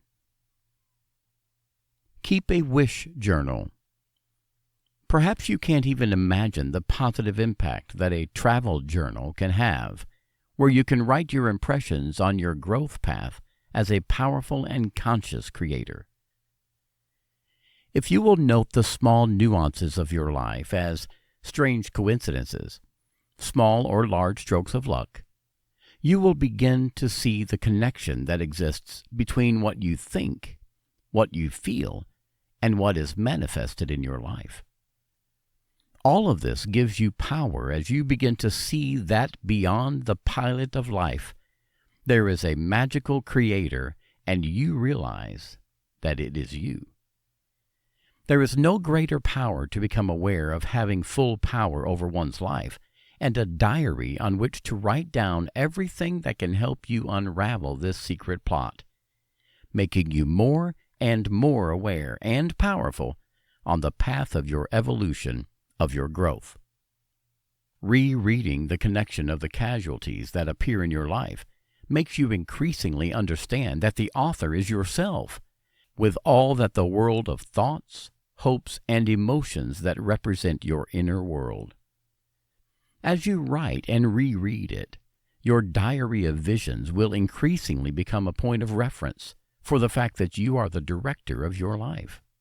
You will begin to understand what a mind distracted and anesthetized by the media would never be able to grasp. The diary puts you in touch with the deep part of yourself that wants and aspires to the maximum good for your life. The diary tells you about what your rational mind does not know and cannot understand, the symbolic language of signs, hidden codes, and messages of nature. Your diary of visions can be useful in finding your way in the ways of the world, that road that is unique to you and that will make your life more beautiful, joyful, and extraordinary, pulling you out of a world standardized by social conventions and consolidated habits, but which do not fit into your world. Start your diary with a profound declaration of intent.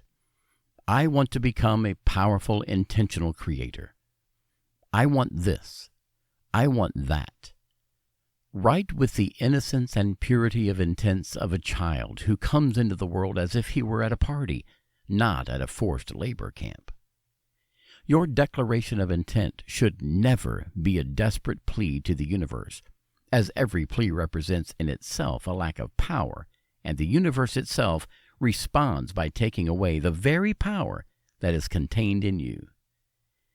Ask the universe what you profoundly aspire to, as if your request was a kiss blown into the infinite. Be sure that what you ask responds to a profound need of your soul. Otherwise, when you receive what you have asked, you will realize that basically you did not need anything. Don't ask for gold taps when what you need is fresh water that you can find in a rock source. Don't be afraid to write something big on your diary of visions, because the force of the universe it created, worlds and civilization, makes no difference between what is great and what is small. Just be sure to look for your greatest good. Never violate the will of another being, aspiring and wishing its own highest good. Know that the universe has modalities and reasons that human reason does not know. Be ready to see your dream appear in places and ways you least expect. Never force the event. It has its times, and know that the more you force it, the more you distance yourself from it. Write in your diary only, and only when you feel the instinct to do it, and not as a task to be carried out. Every forcing suffocates the inspiration of your soul, and it is she who must write in your diary. Like any great work, it must be the fruit of the profound inspiration of the soul of those who produce it. In the same way, you must write your diary as if it were your work, the work of your life. Keeping a soul diary brings you closer to yourself, making you more and more aware of the miracle of your life. Let your heart talk and watch miracles happen in your life. Chapter 53. Write your vision. Affirming one's vision is a fundamental step on the way to its unfolding. Writing your own vision means clearly affirming what you really want to live in your reality. It means affirming one's intention and giving a precise request in the world of probable potentials. To affirm one's own vision means to write the score of one's life. Each vision and life goal starts from individual awareness when it is consciously and intentionally affirmed, and can therefore vary according to the evolution of individual awareness in the various stages of life. What was important at 15 is not the same to 30. What is important at the age of 30 may not be as important as 70. The important thing is that the vision is the fruit of the distillation of one's own soul, of one's desires on how to give value to one's own time and life, also in view of a service and benefit to beings and to the surrounding world. Write your own vision. It means starting to follow oneself, taking the first step in achieving one's maximum potential and making life magical because it is lived in harmony with one's universal source. The following is an example of vision, but to be effective, you will have to write yours. You cannot succeed by playing a score that is not written by your soul. Look for your music and start playing it. Search for your uniqueness and the contributions you can make to yourself, to those close to you, and to the whole world. We are all connected by a biological internet.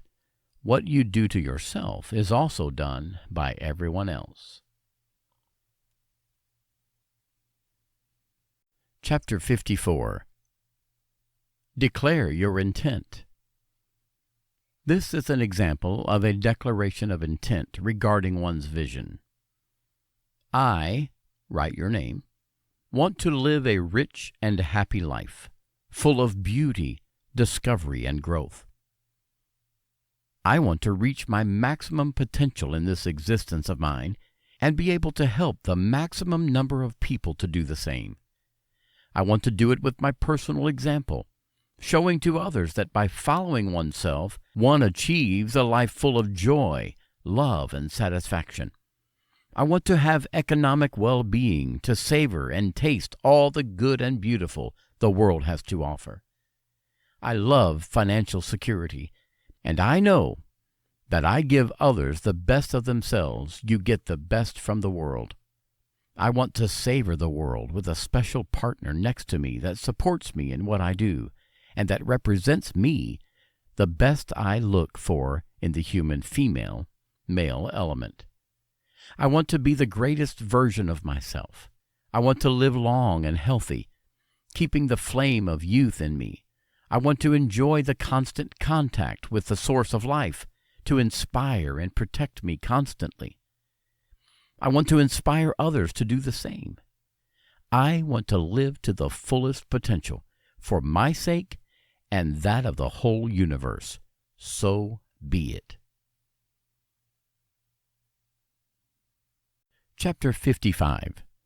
Focus the feeling of desire as if it were already part of your life. After the declaration of intent, you choose the individual scenes you want to live, living them and imagining them in the first person while you are experiencing them, and never in the third person, from the outside. In fact, reality crystallizes and materializes from the imagined point of view. If we imagine a house from the outside, we will always see it as spectators and never as owners, unless you imagine it with the feeling of being its owners. Chapter 56. Send your virtual ad to the universe. You may have happened to put an ad in a trading newspaper. You enter the ad, and after a while you receive calls from people potentially interested in the item you are selling. It sometimes happens that you do not receive calls for a week or more, and then one day you suddenly receive them 2, 3, or even more. The same thing happens in life. The circumstances are in continuous dynamic movement, and sometimes people interested in what we offer or try are distracted or busy in other situations. Here, changing these circumstances and combinations of life, sometimes we are looking for one or more people or events happen to us that we ask for with our request, or with our virtual announcement. It is useful to write a request on a sheet of paper or a file as it were an announcement in the Ask and Offer Journal of the universe. This is a way of asking that many people accept as normal precisely because it exists in a concrete way in our reality. For some, it may be difficult to ask the universe, but orienting one's intention to have, to be, or to do something as if it were a normal newspaper ad overcomes internal psychological resistance, resulting in the most effective request. Once you have inserted your ad, which can find a very good place in your diary of visions, if you keep one, and I invite you to do so, it will have to be entrusted to the cosmic delivery system without giving it too much attention.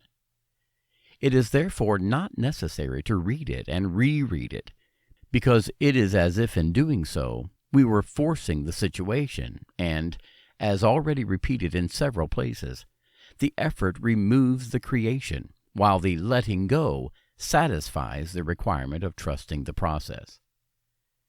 Every request reverberates in the universe in a whirlwind of dreams and hopes. Entrusting your virtual ad to the invisible allows you to put your request on the waiting list, waiting for sooner or later to create the combination of events that satisfies what was asked for. A fundamental requirement to receive is to rely on the advertising and delivery system without doubting. It would never occur to us to call the newspaper that publishes our announcement, saying if everything went well. If a similar system of material announcements works, a request system based on the metaphysical principles and laws, such as the law of attraction or resonance, to which every request made with the trust and innocence of a child who never doubts how much he will receive. Chapter 57. Create and live your virtual reality with the imaginative focus. The possibility entrusted to human beings to imagine infinite potentials allows not only to create the conditions for those probabilities of the future to occur, but also allows one to see oneself and feel oneself in those future situations, thus increasing the chances of their occurrence. In this way, it is possible to create the vibrational conditions so that the law of attraction transports us to those lines of desired reality and to taste a preview of our life. Start now to imagine your future, your best future, the best you can imagine for you. Creating the film of your life is not just a game of illusion that you can do whenever you wish, but a real moment of intentional creation. We create only what we are able to imagine, or to which we constantly pay attention. So make sure you choose your scenes well and the relative emotions you want to convey in your probable future. Always live it yourself as if you were the protagonist yourself, and not as a spectator watching a movie sitting in the cinema. If you imagine dancing with your woman or your man, do it while you look into his eyes. If you imagine your new beautiful house, live in it. Imagine yourself in front of the warmth of his fireplace, or look out to see the wonderful view that you can enjoy from its large windows. Life is a game of visions and emotions. It's up to us to experience them in every fiber of our being and to see them appear slowly in our reality as if it were an extraordinary magic. Make sure you broaden your vision of life about what you think is possible, or not for yourself and for your life. If you don't believe that something beautiful, magical, and extraordinary can happen to you, you won't be ready to catch it when you see it pass by. Fear, doubt, and "it's too much for me" will assail you, when instead it would have been enough to extend a hand as if it were the innocent hand of a child. You will only catch what you have believed as possible, and that you will be ready to seize.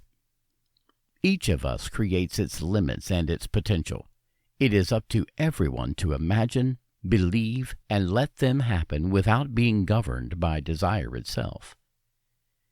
Believe in the infinite potential of life. Every door you close can conceal another, even more majestic and suitable for you. Raise your gaze to the possibilities of life and believe it. Remember that the times of the event often do not follow your agenda, but their time, which sometimes results in perfect empathy in your life. As long as you truly believe, there will always be an opportunity to wait for you. Don't believe just by trusting my words, but start living your life as a magic by starting to follow the dreams of your soul, small and large. Leave aside the superfluous and live only the images of your imaginative reality that gives you joy and positive emotions, because they will be the ones that you will live in your material reality. Chapter 58. The Bank of Memories. Each of us has certainly within the self an archive of memories and memories formed by emotions carved into one's own conscience. To voluntarily access this real bank of memories allows us to access this great vibrational archive of emotions that have been part of our experience. Immersing oneself in that hot bath of emotions allows us not only to recall and relive them, but also to project the light of our emotions into our probable future. The benefit of remembering good memories is not only in the present moment, that is, to savor moments lived, but also to ensure that the emotions, relived with the act of remembering, reverberate in our possible future through a vibrational attraction. There are many games of consciousness, many ways to use it consciously and consciously so as to positively shape our lives. If it is true, and it is true, that our reality is the result of the projection of our consciousness, formed by thoughts, emotions, expectations, and beliefs, accessing our bank of memories allows us to voluntarily move our point of attraction towards the life we want to live, towards the experiences we want to enjoy in the real world.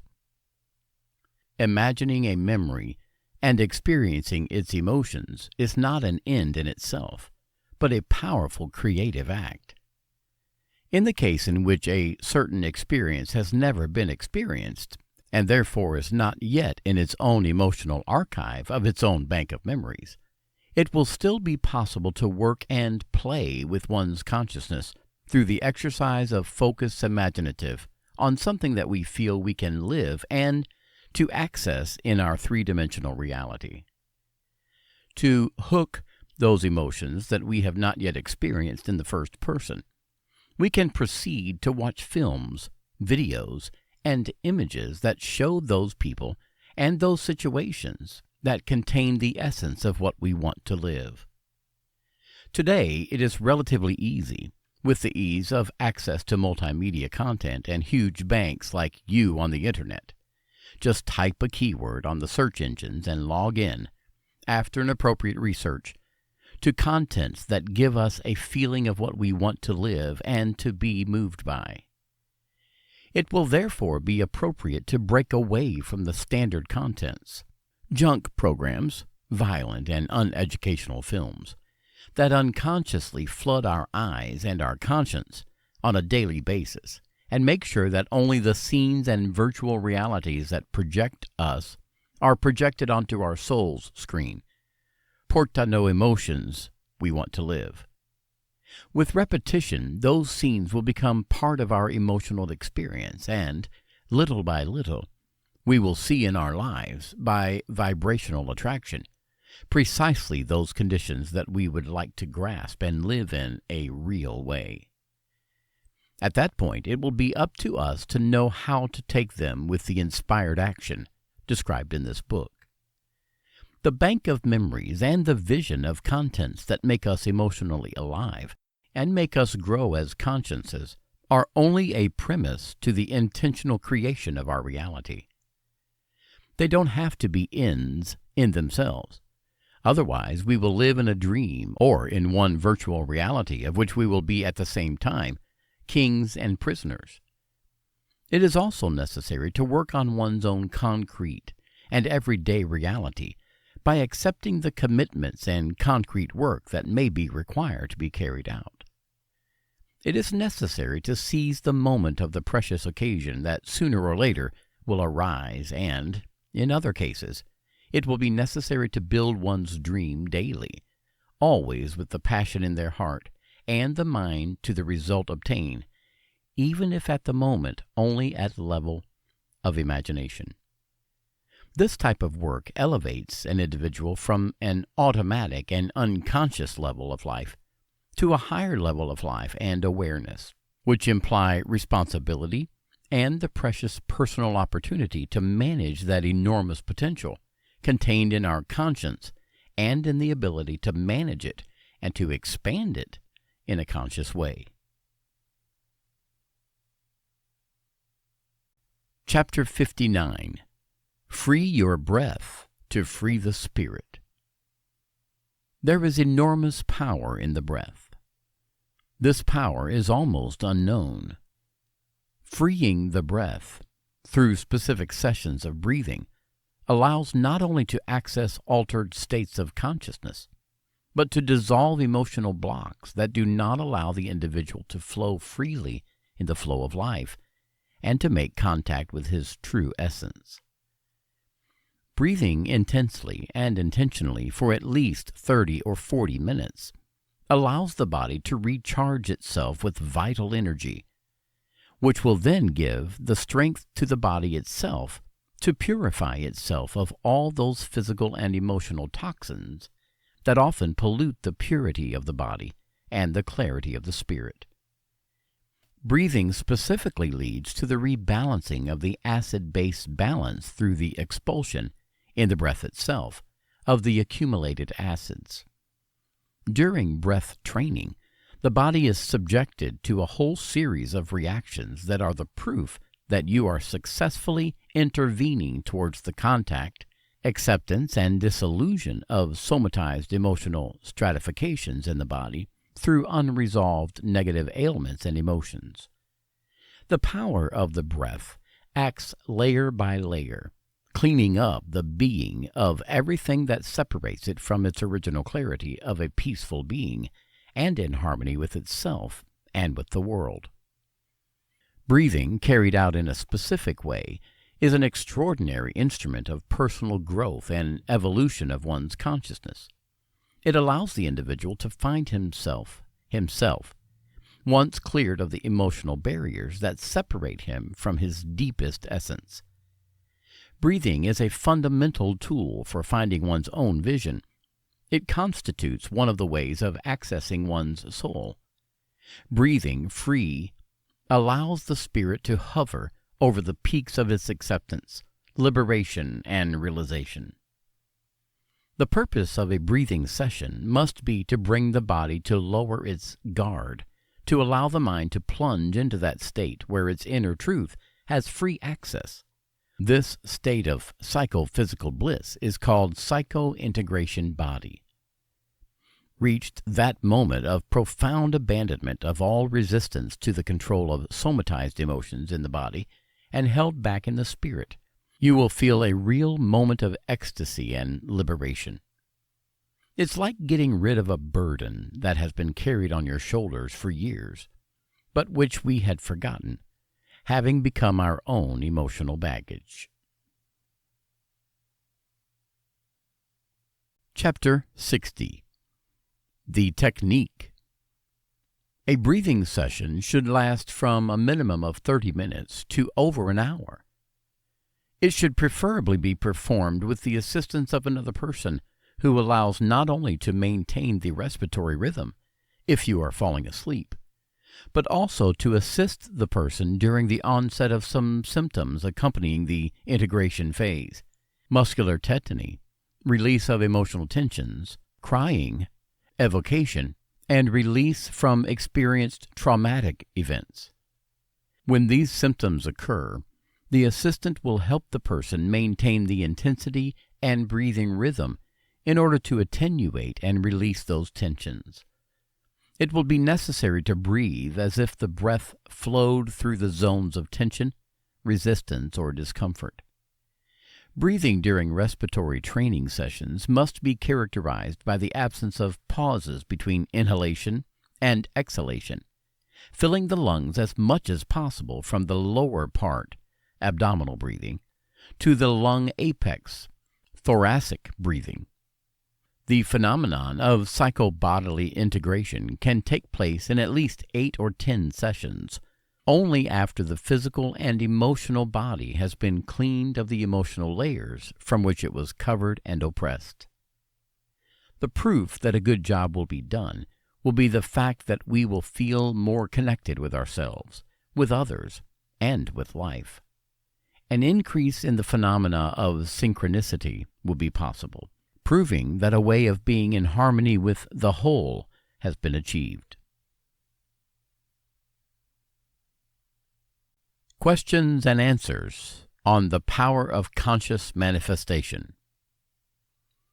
What is the energy that fulfills my wishes? Energy focused on your desire, already realized and experienced in the first person. The universal energy that creates the worlds is the same energy that you use to create your world as a reflection of your life circumstances. How do I demonstrate? Think of what you want as already realized, giving off the emotions you would feel enjoying it, touching it, seeing it, and hearing it. Then act inspired, doing what you feel inside you as right or what to do. Do it naturally and effortlessly. Simply ask and it will be given to you, in the times and ways that the universe will decide. Never force creation, but let it go. How long does it take for my desire to manifest? The law of attraction acts in the no time, that is, in the fourth dimension where yesterday, now, and tomorrow they are contemporaries. Every desire will have its completion if the focus has behind it a strong enough intention, and at the same time it will not give too much importance to the desire itself. The creative power exists and acts in the present moment. It is the thought that we have now that projects the mold of the thought form that will shape our tomorrow. To speed up the creation of the event, it is necessary to imagine it as already true in the present moment, and with a serene and confident spirit that is already approaching our lifeline and experience.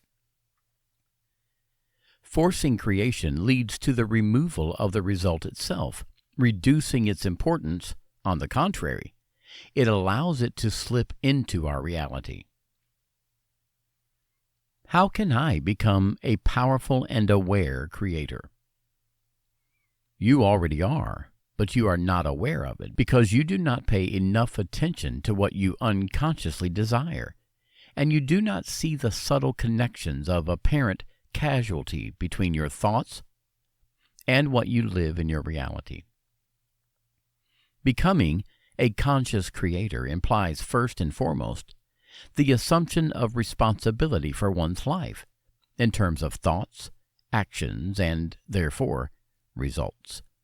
Secondly, it requires developing attention on the subtle sensations that often indicate a path and the casual link that often links thoughts and emotions with events, sometimes distant in time. Finally, what is needed to become masters in the intentional creation is the intention itself behind the desire as the triggering force of events. Is it legitimate to have the intention to manipulate our reality? Every being has the right to choose his own path, an expression of his own free will and the sovereignty of his being, like any other creature. The desire to direct one's life towards experiences of joy, pleasure, and growth are part of a being that aspires to evolution as its ultimate goal. Even not wanting and making choices is a choice in itself and must be respected. The fundamental rule is to fully respect the freedom of choice of others and free will. Everyone has the right to choose and must be considered sacred. How do I know I'm progressing on the path of intentional creation? You will notice when, as you direct your intention, together with your imagination, you will see signs and manifestations of the thing you are looking for, up to its complete fulfillment in your reality of life.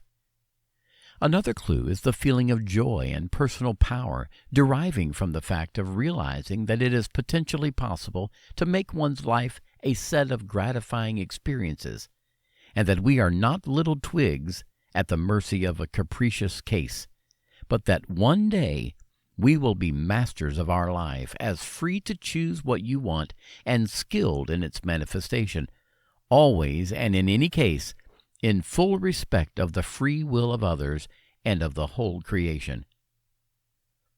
How can I thank the universe, God, the force, or whatever we want to call it, for this immense gift that has granted me as a human being, or to be free to intentionally choose the life experiences I most desire? Simply putting into practice what you have learned. Becoming masters in intentional creation implies an evolutionary leap of the human being who becomes an unconscious creator into a creator aware of his own existence. The universe expands and evolves hand in hand with our choice. How do I know what I want? You mean to want to know. Send your intention to the universe to find out what the purpose of your soul is and what is the best way to go in terms of your growth and your well-being. Also ask to know how you can contribute to the good of the whole. Even if already following yourself and your true vision of life, you will make a huge contribution to your surrounding world, which will reverberate far beyond. By following yourself, you will become a fulfilled and joyful person, and this alone will make a huge contribution to those around you. Besides, you will inspire others to follow themselves and find their best formula for their personal success. What is the greatest contribution I can make to my community? Realize yourself as a person, pursuing what you are brought by nature. The result will be a person rich in joy and vitality that puts the art in what it does. There will no longer be people who are tired and bored. The wheel of life will turn for everyone in an easier and more harmonious way. In a society of realized beings, everyone gives his maximum contribution not only to himself, but to the whole community and beyond. What can I do to help those around me and fight against life instead of favoring it by slipping into its opportunities?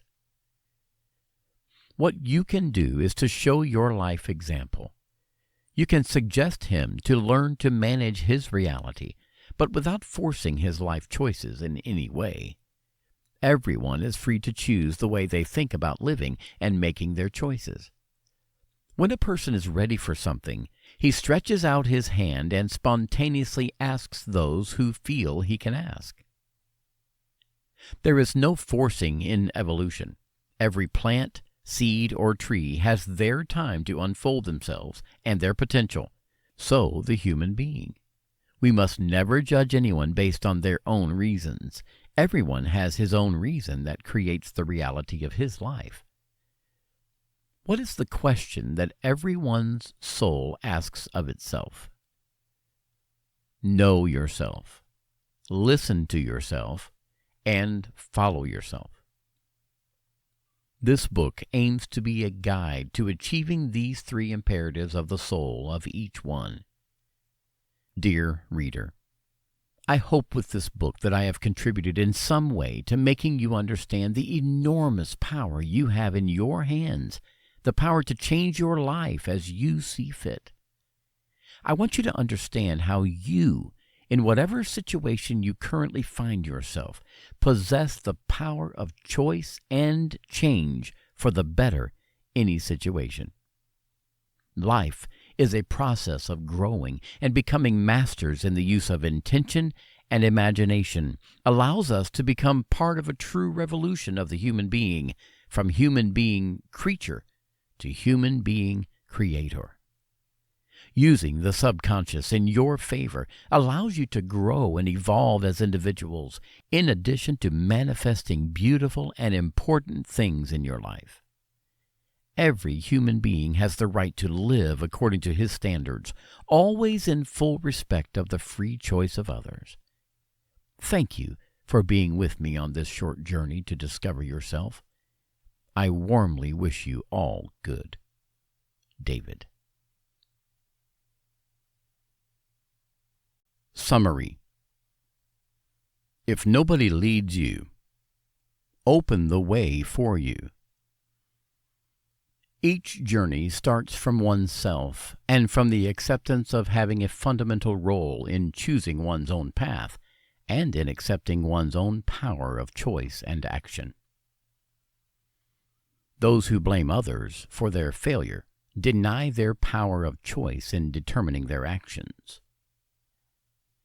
If an error is made with the heart, or following oneself, it is only an opportunity to reconsider one's way of acting. Sometimes it takes very little to find the right combination if one makes the most of one's mistakes. Life and success, both material and spiritual, belong to those who take them with confidence. Ask and it will be given to you, but always ask with your heart so that the moment you receive it, your spirit will be filled with joy for having received exactly what you really needed to satiate your essence. If you've never tried, or is it a long time, it is proved that powerful and irresistible feeling of accomplishment and inner peace, then it means that you moved away from your inner vision, that of what enriches your soul and tickles your physical senses. Living their vision means to be alive 100%. It means riding your life and know that you are going somewhere, and that is not at the mercy of external events that we toss and turn, and they're like a boat drifting in the middle of a storm. Everyone has his own way, his own vision, his own joy waiting to be followed and lived. All you really need is to trust what you have inside and give credit to your feelings of joy, wonder, and fulfillment. Maybe it's time to stop and get off the carousel of life and ask yourself, but is this the carousel I want to ride on? How can you love others if you don't love yourself first? A subject that should be taught in elementary school is listening to yourself, your heart, your deep expectations, and your deep desires. A happy and fulfilled being is more inclined to create a work of art in any work or profession when passion and creative joy are the foundation. Following the less common way often leads to finding one's self and one's own special way of success, even to great discoveries or achievements that accredited industry professionals have failed to provide. There is a great treasure within you, and only you are given the task and the great opportunity to bring it to light. One often looks at everything except what lies within oneself.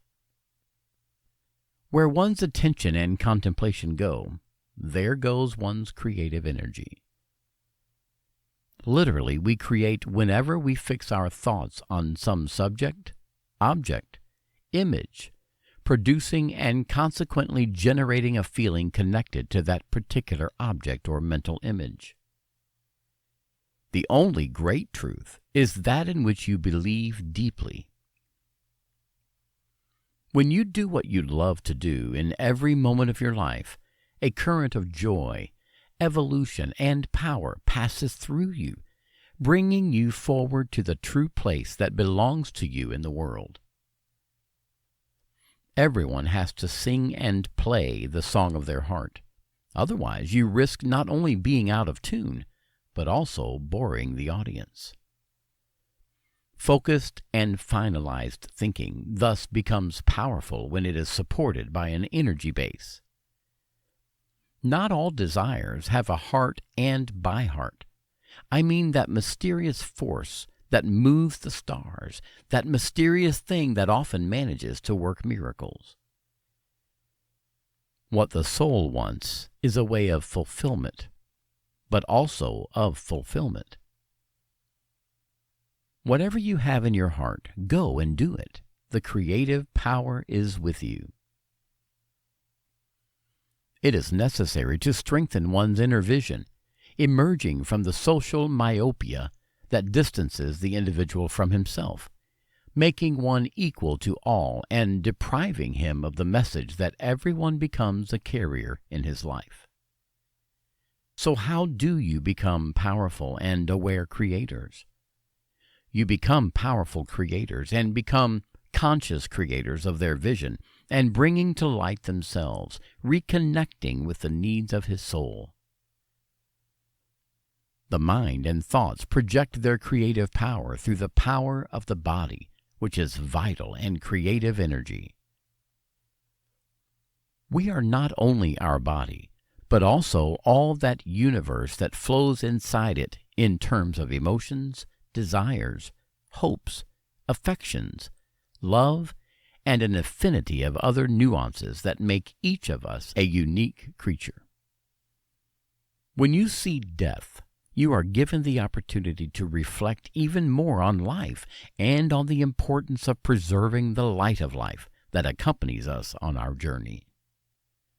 It is not enough to keep the body alive, in the common and incorrect sense of the term, as absence of disease, but it is necessary to allow it to make its essence shine through emotions, love, and creativity.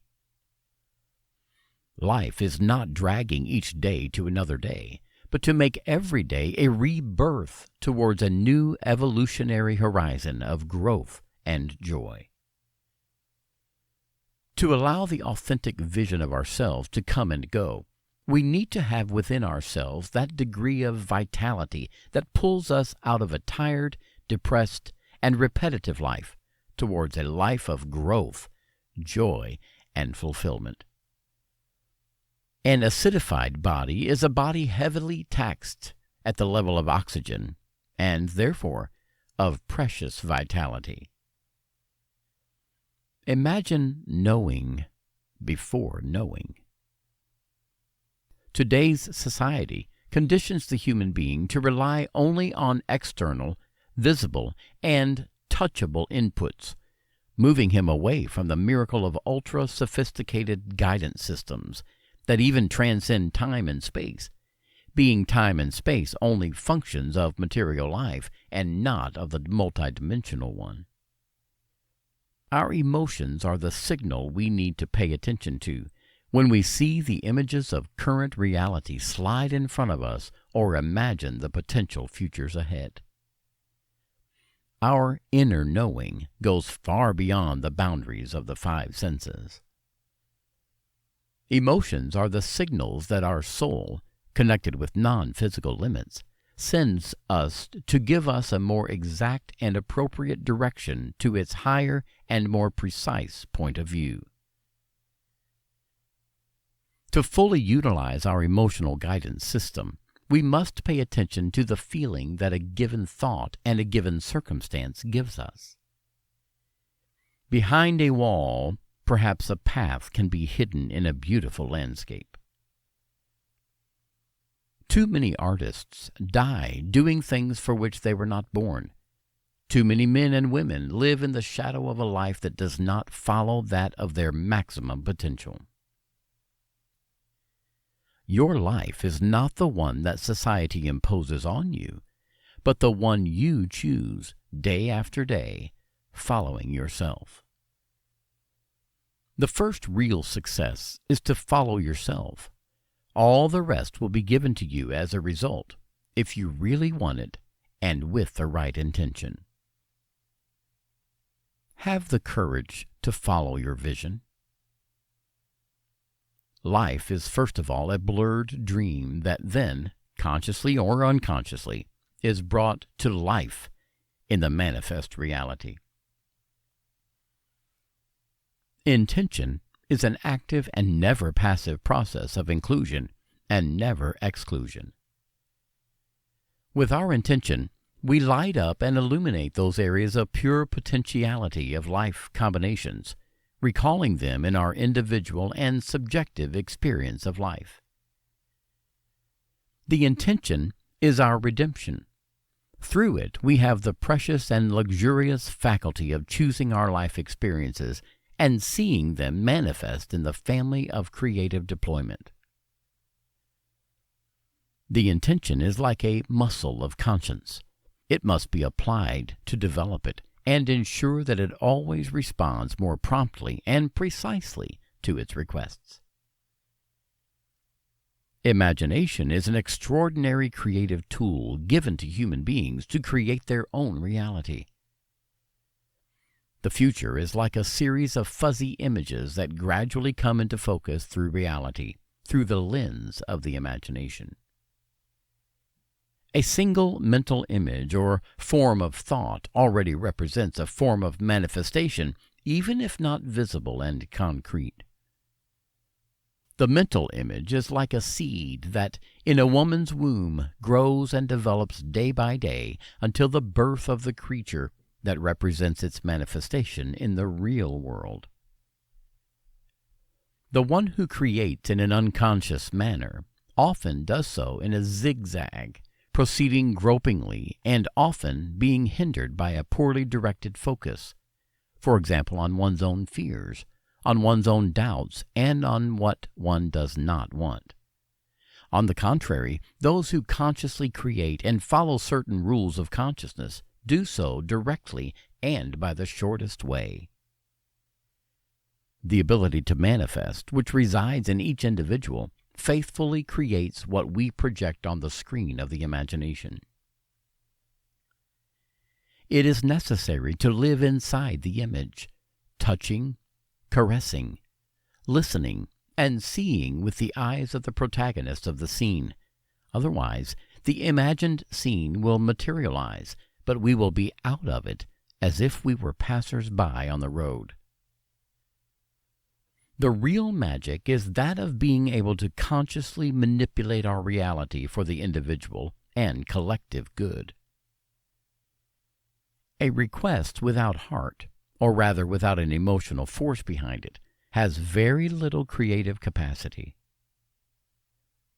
If our desire was to receive something, it will be necessary in some cases to reach out and take it if an opportunity arises brought to us by synchronicity. Sometimes the manifestation happens when you stop swimming against the current and stop insistently knocking the door of desire. Stubbornly proving is the opposite of allowing. Ask, and it will be given to you, serenely and effortlessly.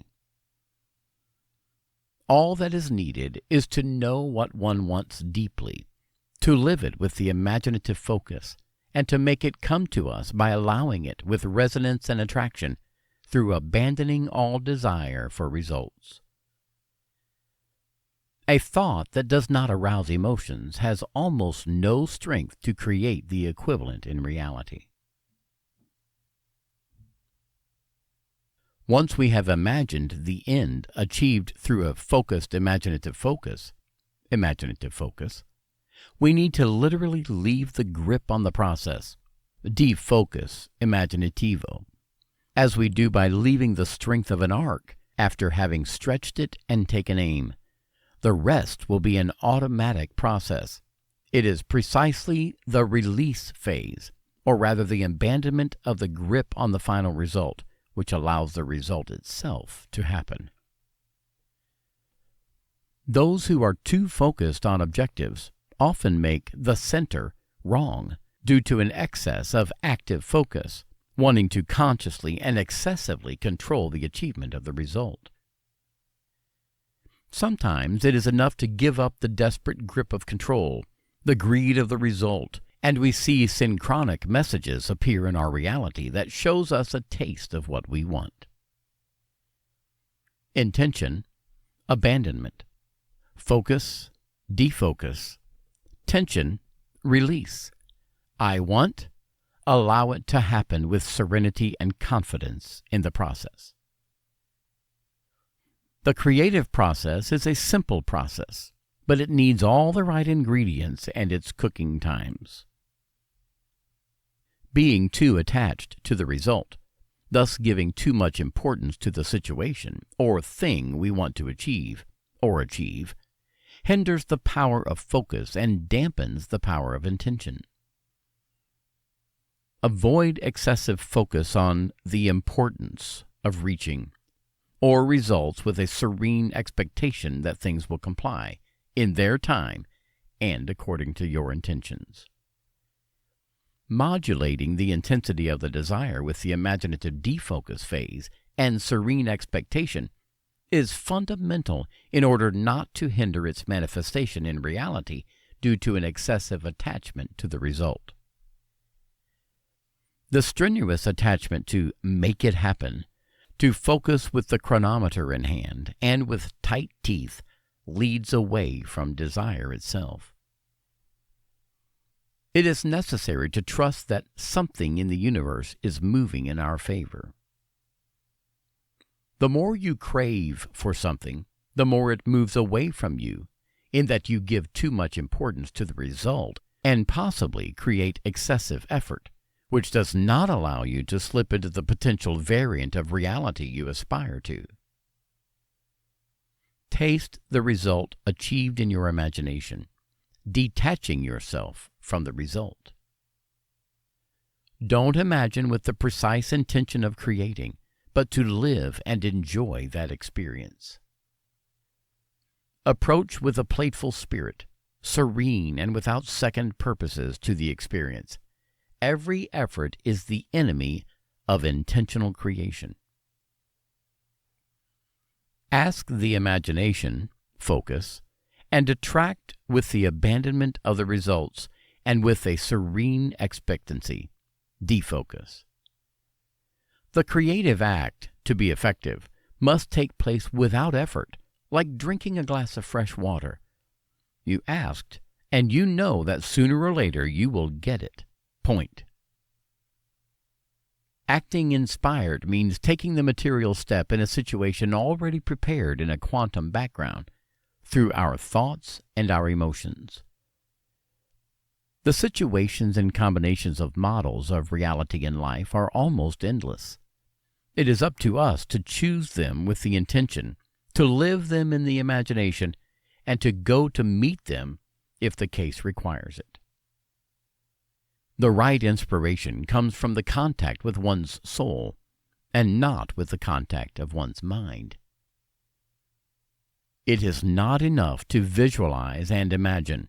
Sometimes it is necessary to knock and act to make our dream manifest.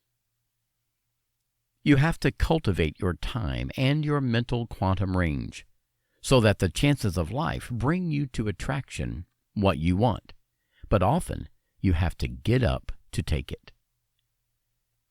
Every great artist, entrepreneur, freelancer, and innovator has based his success on the passion in what he was doing. Only a great passion in their goals and in their dreams can lead to levels of being and having uncommon. Technology helps, if it helps us think, if it allows us to become actors and artists of our own life and not spectators. Abundance exists everywhere. It is enough to know how to pay attention to them. Knowing what the soul wants and taking the path is already a success in itself. If a road has a heart, it is necessary to persevere, even after any pauses in reflection that are periodically appropriate. One of the most precious resources in our reality is time. There is enormous value and enormous potential over time and how it is used. A being on the path of one's own conscious evolution that wishes to develop one's talents and materialize one's vision makes good use of its time. Imagine your potential. Just imagine it now. Start giving value to your time. Time will return you value. There is no favorable harvest for those who are not willing to enrich the mental field of their conscience day after day. Life is like a novel, which you rewrite in every moment, with every breath and every sigh, with your every thought and your every action. Luck exists, but it helps the bold. Success rewards the focus and perseverance of the one who has his work in mind and, day after day, brings it to light with small and clever chisel strokes. The joint projects are a success for all, when all the participants work with a common vision and their hearts beat towards a single goal. In the world there is room for every project, but everyone has his own, which he must seek as if it were the golden vein of his realization, his satisfaction, and his triumph. We are all born with talents. It is up to everyone to discover theirs, starting to listen to themselves, and to follow their own road to success with confidence. Your tomorrow depends on your formidable, precious, and glorious hour. Believe in your dream, at least as potential as possible. Believe it and feel worthy of everything that makes you happy just by imagining it. Your dominant feelings will vibrate in the ether, bringing you back to attraction and resonance for what you are looking for with your heart. Following with your own vital rhythms allows you to flow with the world and tune into the highest part of yourself. When you begin to respect yourself, you will vibrate in your world in a more harmonious way because it is more suited to your nature. The world will reflect this inner harmony by giving you what you were looking for in vain and mechanically. The road and the turns show itself to those who walk their way with confidence. Even the most ingenious projects begin with an initiative, a simple step. Fear paralyzes. Boldness and courage reward in any case, sooner or later. A life of discovery, growth, evolution, and joy requires that the individual decides to get involved with courage and confidence in life. We must find the courage to enter the field and play our game. Luck helps the audacity that starts from a strong desire and that comes from a profound need of the soul. Life and success are already waiting for you on some timeline, but rejoice right now with what brings you enthusiasm and fulfillment. Ask the universe what you profoundly aspire to, as if your request was a kiss blown into the infinite. There is no favorable harvest for those who are not willing to enrich the mental field of their conscience day after day. Knowing that the universe has modalities and reasons that human reason does not know, be ready to see your dream appear in the places and ways you least expect. Never force the event.